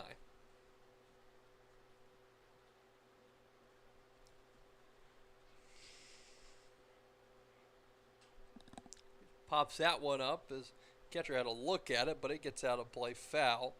Ball brought by Dan Harrison, law offices. A reminder, you can return those foul balls to the scoop shack for a prize.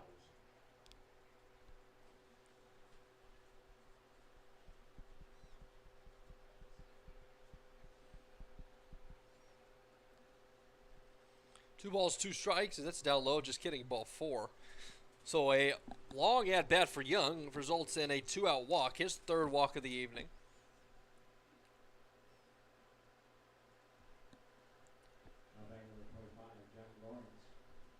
Jack Lawrence steps in, pitching coach trots out to the mound, make sure he's all right.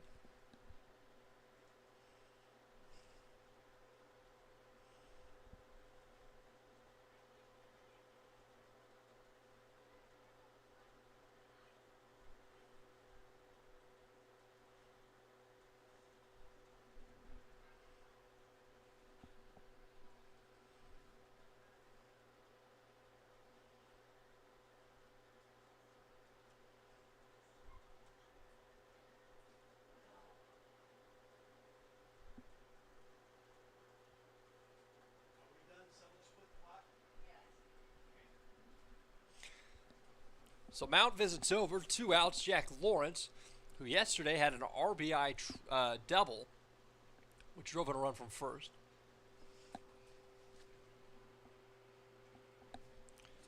And a similar situation with 2 outs in an inning.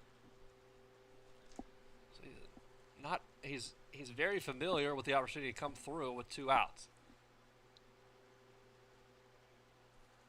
Big right-hander. Here's the pitch to him as that's upstairs, 2-0. Catcher thought he might have got a strike there.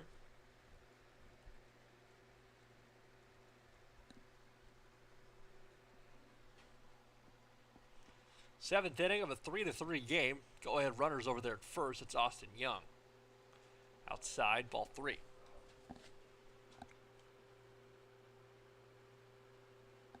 Ryan Matheson was the runner that scored. From first yesterday when Lawrence hit that ball out to right center. 3-0 to him is in there, strike 1. It's 3-1.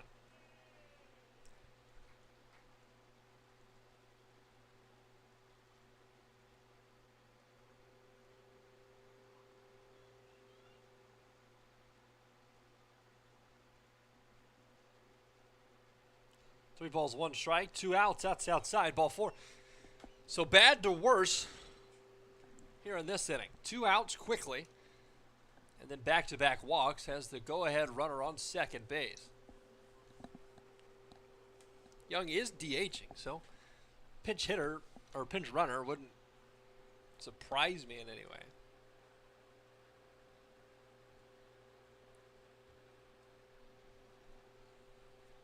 They're going to keep Adi in there.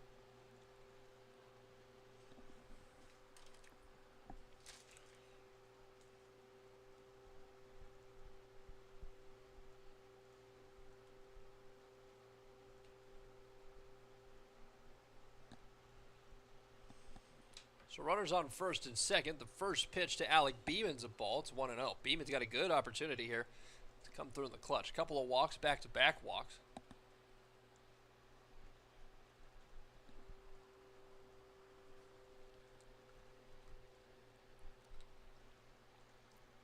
That pitch is outside. 2-0. So catcher will call time to go out there and calm down and deal. Seem to have lost a strike zone here recently.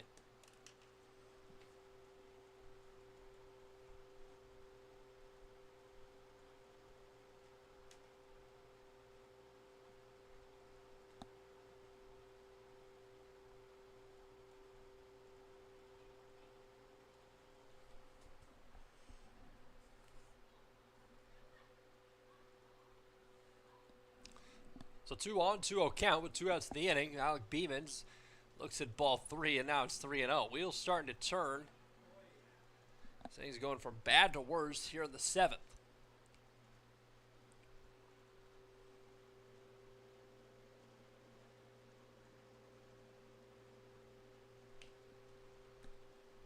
3-0 home to Beeman. Let's see if he can find the strike zone. He can't. Ball four. Now the bases are loaded. So 3 straight walks has the Chinooks in business. The go-ahead runner over there at third for Ty Beck. And Beck's been in this situation before where he's come through big time. A couple of singles with bases loaded for the Chinooks this season. Looks like there is going to be a pinch hitter. And how about that? The guy who was in the booth with me some 30, 45 minutes ago, Hayden Keller steps in. Keller pinch hitting.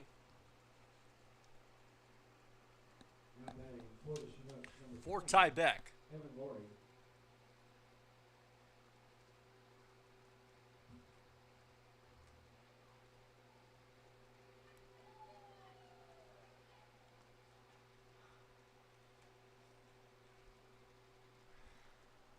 So Keller comes in. I would imagine that means Austin or Davis Beavers will catch the rest of this game unless I don't know how they would do that. And put Keller at the DH spot and Beavers or Austin Young catch, which I guess that answers my question as to why they didn't pinch run earlier. First pitch to Keller's 0-1, 2 outs, upstairs 1-1. Hopefully Keller got that food he needed before he came in to hit here in this one.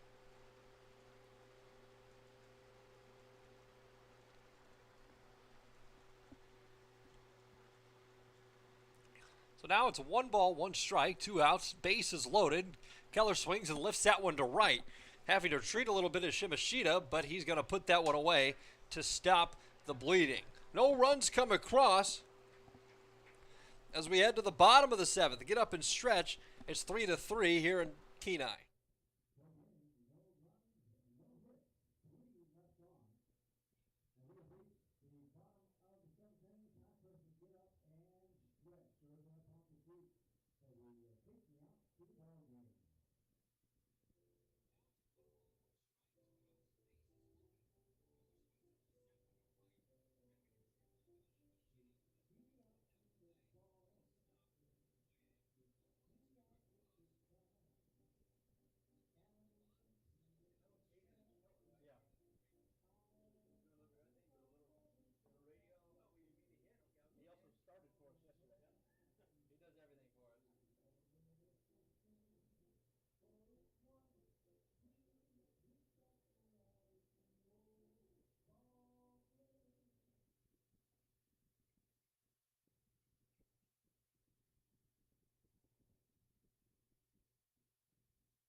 New pitcher to tell you about is James Aaron. I'm going to step away for just a minute, but Aaron's on the mound. Jake Brown is up to the plate. I'll be back in just a minute.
So Shimashita reaches with a single to the right side of the ground as Graydon West first pitch swinging. Pops up to the second baseman for the second straight at bat.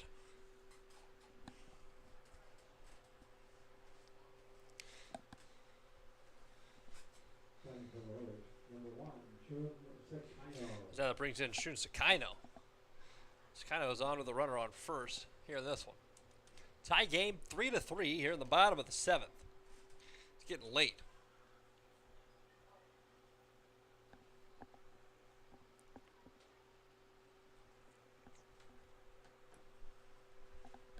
Sakaino to this point 2 for 3, single and a double.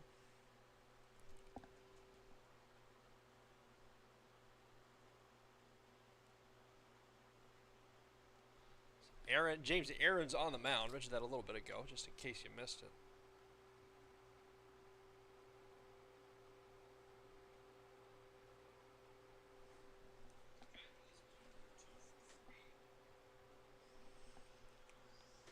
On our first is Shimashita's. That ball's in there for strike one. It's 0-1.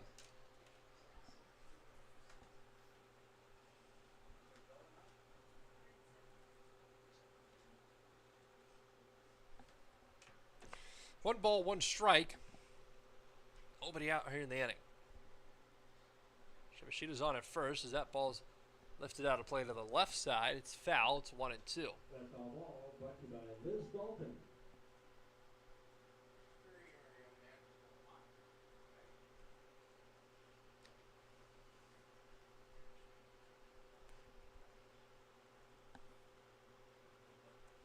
Temperature dropping precipitously out there. Cooling off. Seems like in every way. One ball, two strikes, nobody out as that's waved at and missed for out number 3. So a good job there to get him.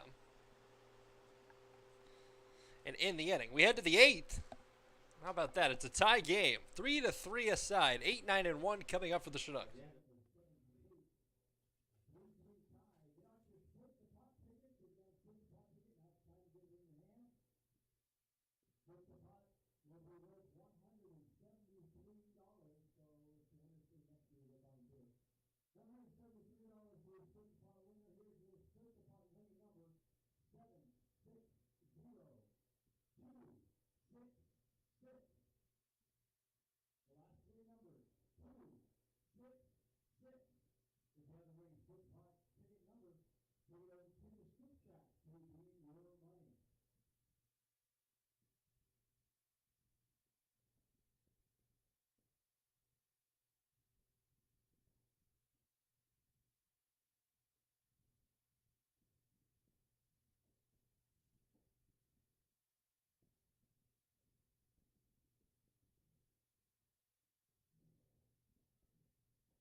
Top 8 about to get underway. Patty McCormick steps in.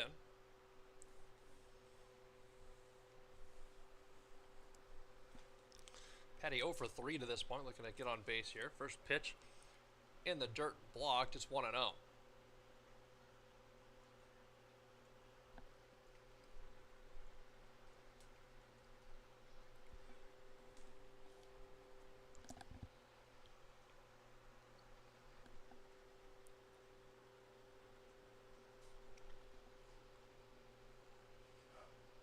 O's downstairs makes it count 2-0 to Patty McCormick, the 8-hole hitter in this Chinooks lineup. 3-3.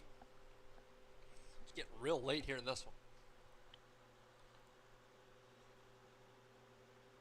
Upstairs, ball 3, 3-0.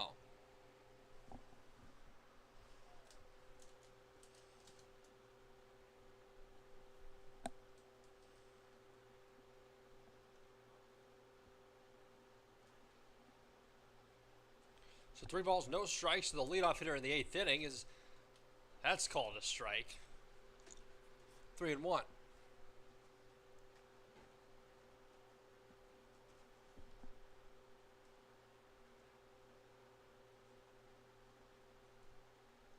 So 3-1. As that's downstairs for ball 4. So a leadoff walk for the Chinooks here in this one.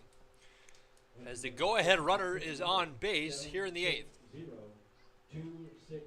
You can redeem your ticket at the Scoop Shack. Now batting number 10, Alexander Sonye.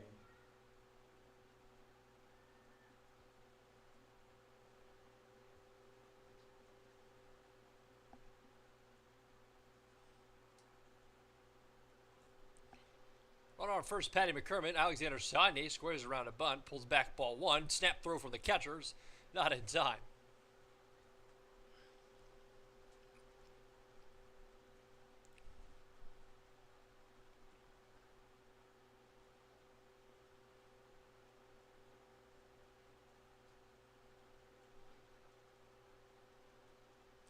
Ball's 1 strike. Patty on at first. Sonye bunts, and that hit him. Oh boy. They're going to say he pulled back, so he's going to be on, and Sonye is down. He's in a lot of pain. I can't tell where that got him exactly. Got him in the... It was going straight for his chest area.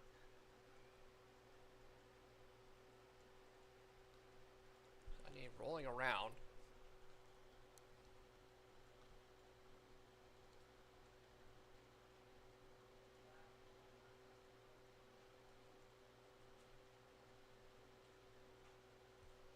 Both trainers out there to make sure he's okay right now.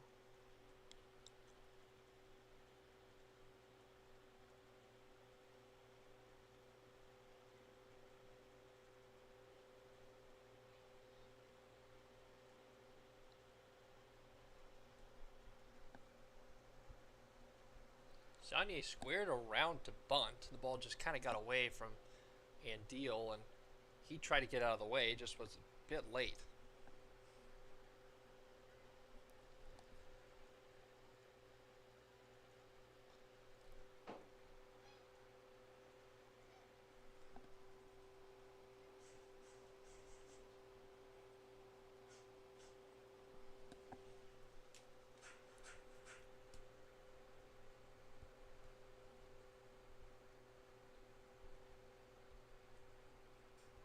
So Sonye is being attended to. He's kind of patting his chest. Looks like he's just trying to catch his breath to make sure he'll be okay.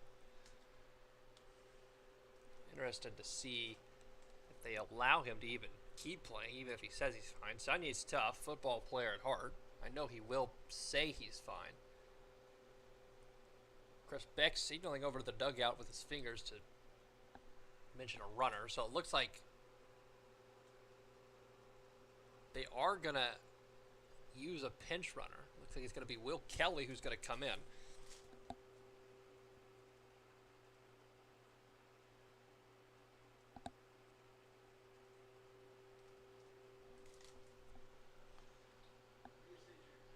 So all we can ask for now is the thoughts and prayers for Alexander Sonye to make sure he's okay. He is moving his fingers around. Looks like he's going to get up. At least to his backside to make sure he's got a minute to be okay. Runners will be on first and second with nobody out here in the 8th. Sonye's up to his feet and walking on his own power. So good to see Sonye is at least okay enough to walk back. Will Kelly will be the pinch runner. He needs a second to take a breath. Make sure he's all right to get back to the dugout. So they are going to help him get back. Looks like he's in a lot of pain. Man, hate to see that. So Will Kelly is over at first, a pinch run. Alexander Sonye into the dugout now. Hopefully he's all right.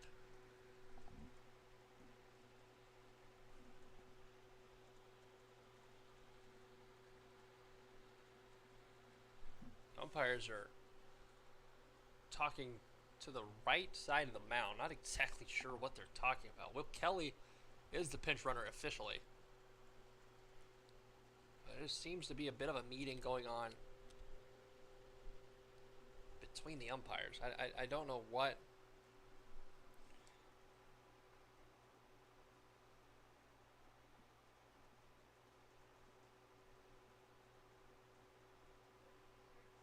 This meeting could be about. So it looks like they're, what I'm gathering from some of the people in the press box, is to see if he swung. Originally, they gave him first base. It's almost too late, at least in my mind. It's just too late now to go back and say he didn't swing.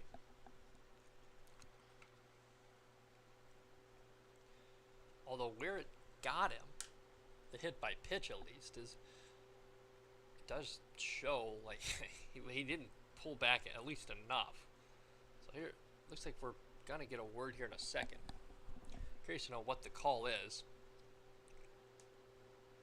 So they are going to say it was a foul ball. So Will Kelly off the bench is going to have to pinch hit. Coach Groth is going to come over and talk to the umpire to kind of see their reasoning. Will Kelly will bat in place of Alexander Saunier. So Saunier's out of the game. Runner on first now.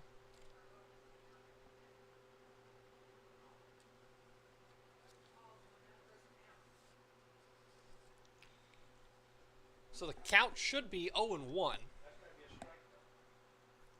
There's no way it's any other count, because if it's not a strike, then he's awarded first base.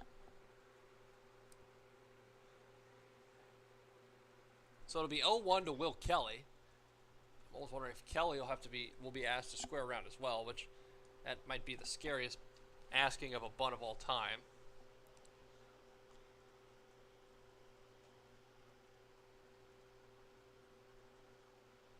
So 0-2 is the count officially. Will Kelly's into the game. Alexander Saunier is out. Can't see him in the dugout either.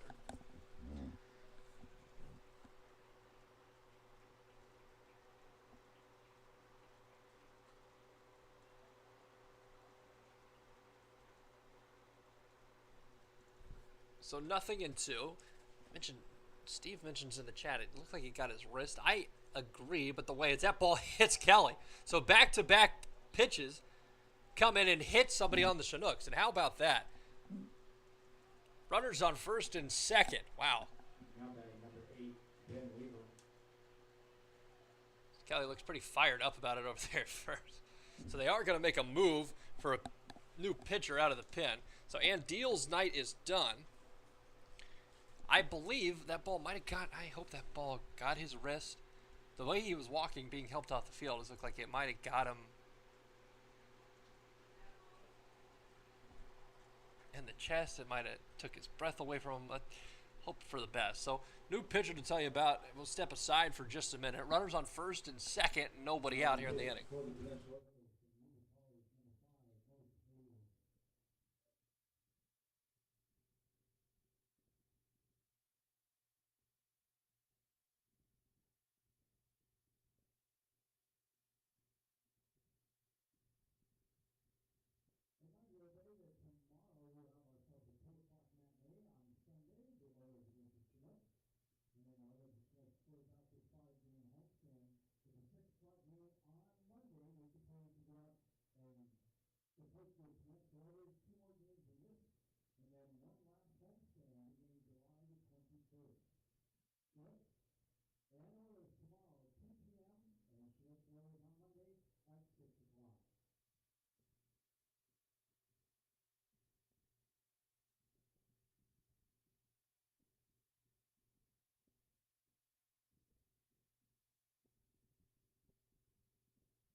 So Mose Hayes is the That's played for the Chinooks, number 8, Ben Weaver.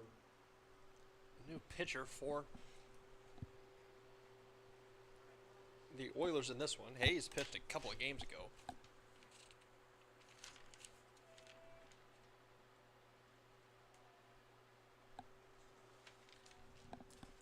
So Hayes is tasked with trying to keep that go-ahead run from second off the board. Nobody out in the inning. I would almost imagine Weaver's asked to square. He does. Ball's a good bunt out to third base. Right down the line. Weaver can run, but a good throw by Nix behind the plate gets him. So a good sacrifice bunt to move runners up to second and third with one away in the inning.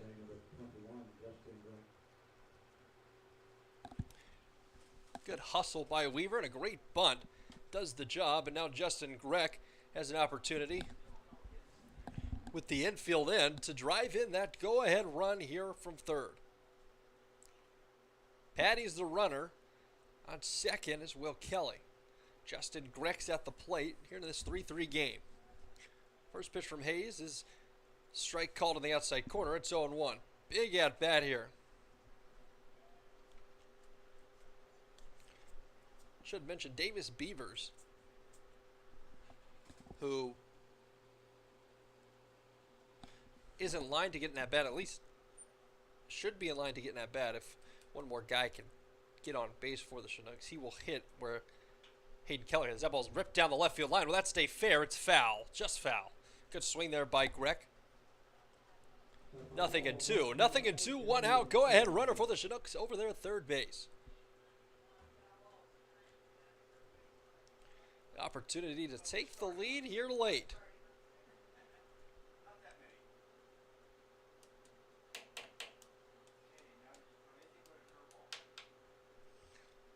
So 0-2. Hayes on the mound. Justin Grech at the plate.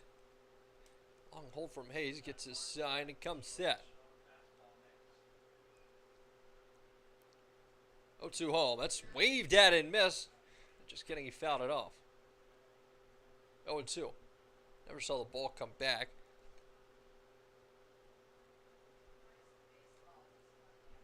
The way everybody was reacting, it kind of looked like he struck out there. So 0-2, one out.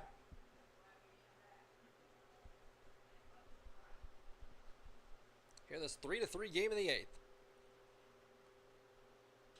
As Grech hits that one out to center.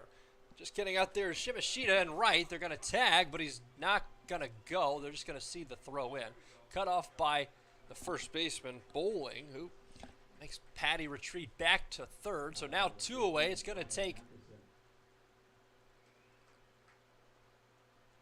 a base hit to get that runner in from third base. Of course, you know, a pass ball, a balk. We saw one of those yesterday.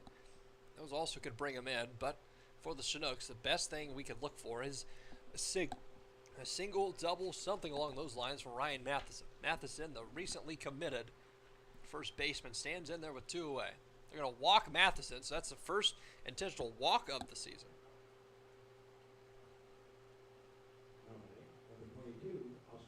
So now Young steps in. So the newest Masters Mustang is aboard for Masters catcher, Austin Young.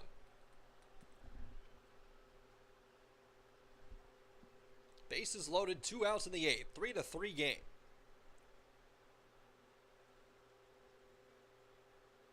First pitch to Young. Almost got a breaking ball inside. 1-0. Thought that ball was going to keep backing up on him.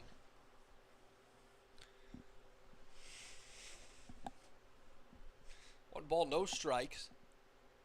2 outs. Patty, Will Kelly, and then Matheson over at first. 1-0 pitch to Young is hit on the ground to third base. Shaver over to get it. They're going to go to second for the force out, and they're going to get Matheson. They're going to get out of the inning. So no runs come across to score after a pretty wild top of the 8th inning. Score still 3-3. We head to the bottom of the inning. No hits, no errors, and 3 men left on base. Oilers have a chance to take the lead in this one.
Bottom of the 8th, here we go. 3-3 game.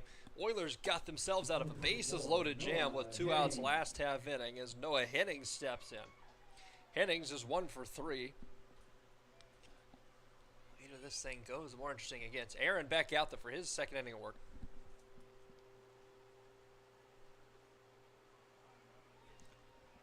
First pitch is a strike, 0-1. One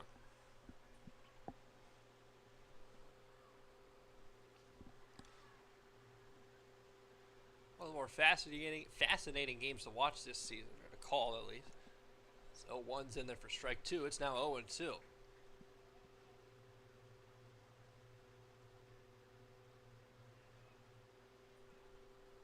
Nothing in 2 from Aaron as that's chopped foul. Did that not hit him? Beaver's out to get it. The good throw gets him. So it looked like it got him from back here, or it hit the batter, but I guess it just took a weird hop. So 1 out in the inning.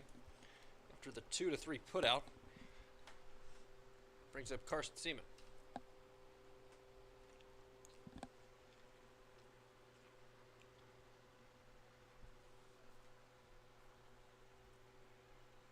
Now batting for the Peninsula Oilers.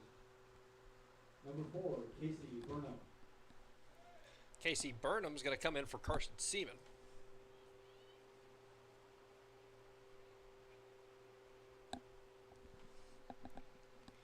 So 1 out in the inning. Burnham's first at bat here on the 8th. Here it is. That ball's a breaking ball inside. 1-0.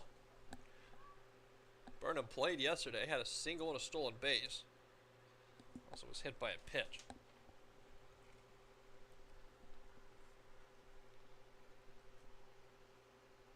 Hits Burnham in the ankles. It looked like he was going to square around there. So Burnham's aboard. I'm trying to get this checked. Looks like he might have squared, but I guess not. Runner on first, 1 away. Now batting for the Minnesota, first baseman number 22, Dalton Bowling. Dalton Bowling stepping in.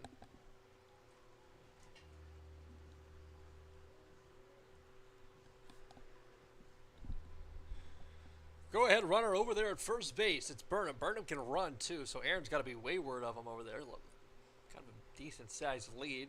Sure, we'll get a check. Absolutely, there it is. Pick off. Nothing doing.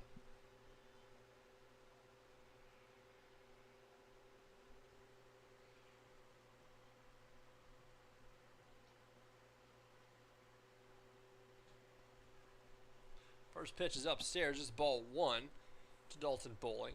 1-0. Sack fly and an RBI is about all Bowling can write home about after a pop out to the first baseman and a fly out to center. Bowling off at Burnham off at first as Bowling pops that one up. Is that going to get out of here? It will. 1-1. Personal ball brought to you by Brendan Fry.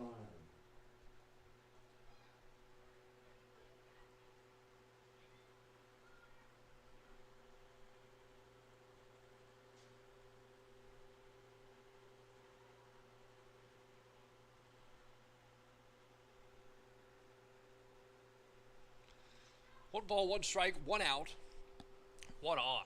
Runner goes. Throw from Beavers behind the plate's a good one, but just missed the tag. Thought he had him there. Patty in a bit of disgust himself. We all thought he had him. Good steal there by Burnham, and they go ahead runners in scoring position with 1 away. Big steal at second there from Burnham. Good throw by Beavers, just a hair late. So 1 ball, 2 strikes to Bowling at the plate.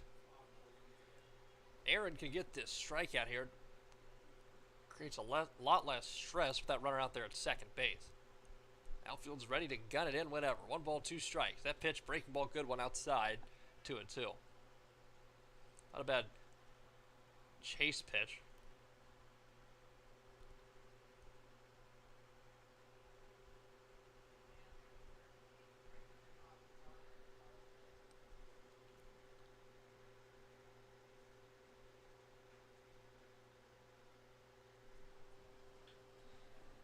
Two, chopped to the ground, foul.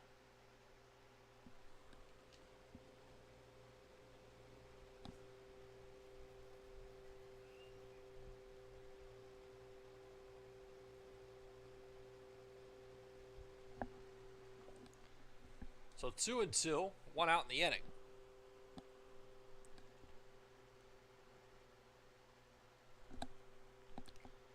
Long hold by Aaron. Checks his runner, the pitch. It's outside, ball 3, 3-2 now.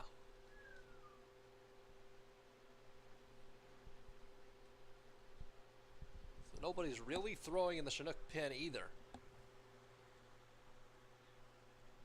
This looks like it'll be Aaron's inning. 3-3 is our score.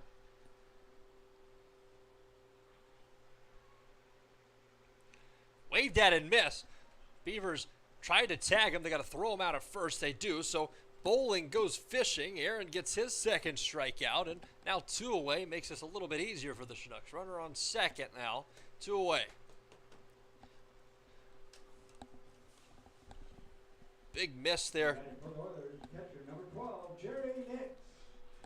Big bullet was dodged there for the Chinooks. Now 2 away. Jerry Nix has to get a single to get that runner in. 1 for 3 with the single to this point.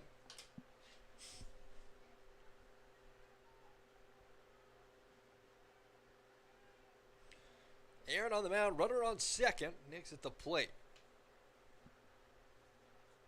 Aaron gets his sign, long hold. Checks his runner a couple of times. Turns, kicks, and fires in the first pitch to Nix, which is up over Patty's head into right. Rounding third on his way home is that runner from second, and he's going to score. It's an RBI single for Jerry Nix, and that gives the Oilers the lead here in the 8th inning. Little flare out to right is all it took to give the Oilers the lead. And man, just when you thought the Chinooks were going to get out of it, the Oilers had something coming for them. So an RBI single makes it 4-3 here in the 8th inning with 2 outs.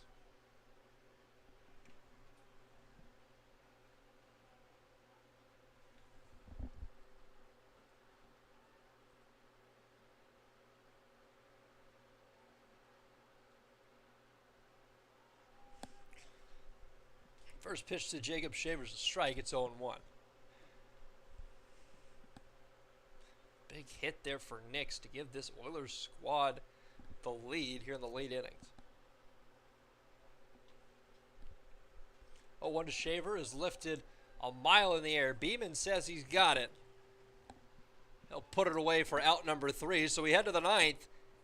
After a disaster with 2 outs, allows a run to come across to score. RBI single. We head now to the top of the 9th. Just like that, we're 3 outs away.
Top of the 9, here we come. It's 4-3.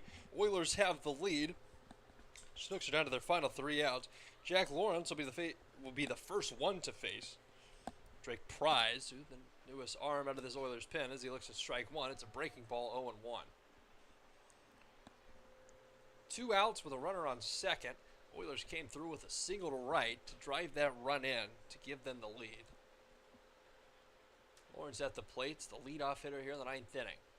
0-1's a breaking ball that's back in there, 0-2.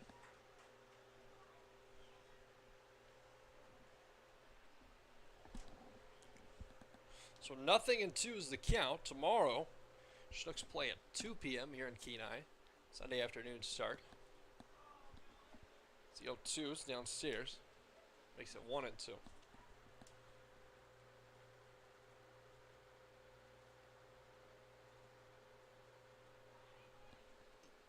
So 1 ball and 2 strikes and nobody out in the inning. That ball's lifted into the air, popped up. Catcher's over there to get it. Makes a long run to over to get it. He almost ran to the pitcher's mound before making the play behind home plate. So out number 1. As Lawrence pops out to the catcher. Alec Beeman's the next one up.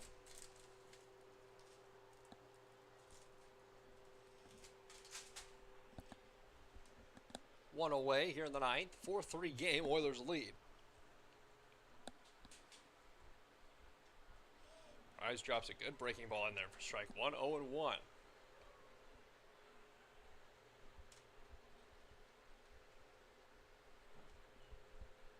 Nothing in 1-0 is.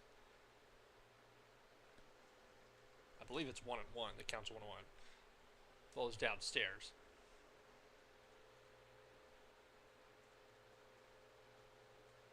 Pitch to Beeman's outside. Beeman needs to get on base, represent the tying runner.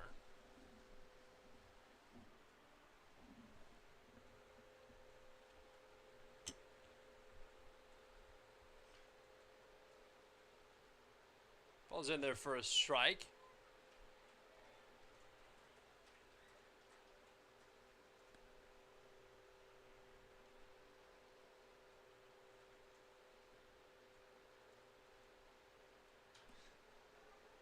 Swings at 3-1 and pops it up to the right side. Over there to get it is Graydon West, who puts it away for out number 2.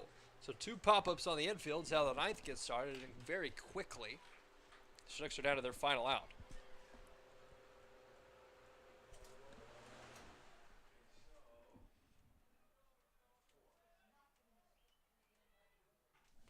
So 2 outs. Davis Beavers steps in. Now batting for the Chinooks, number 4, Davis Beavers. Beavers came in earlier after Hayden Keller pinch hit for Ty Beck, the catcher, to begin this game. First pitch to Beavers is inside. It's 1-0.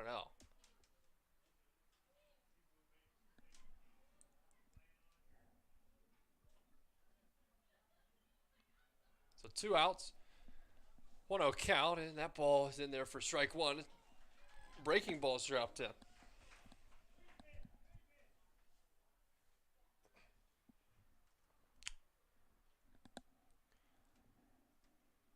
Beavers waits the 1-1. That's a breaking ball, and it's in there, strike 2. And now the Chinooks are down to their final strike tonight.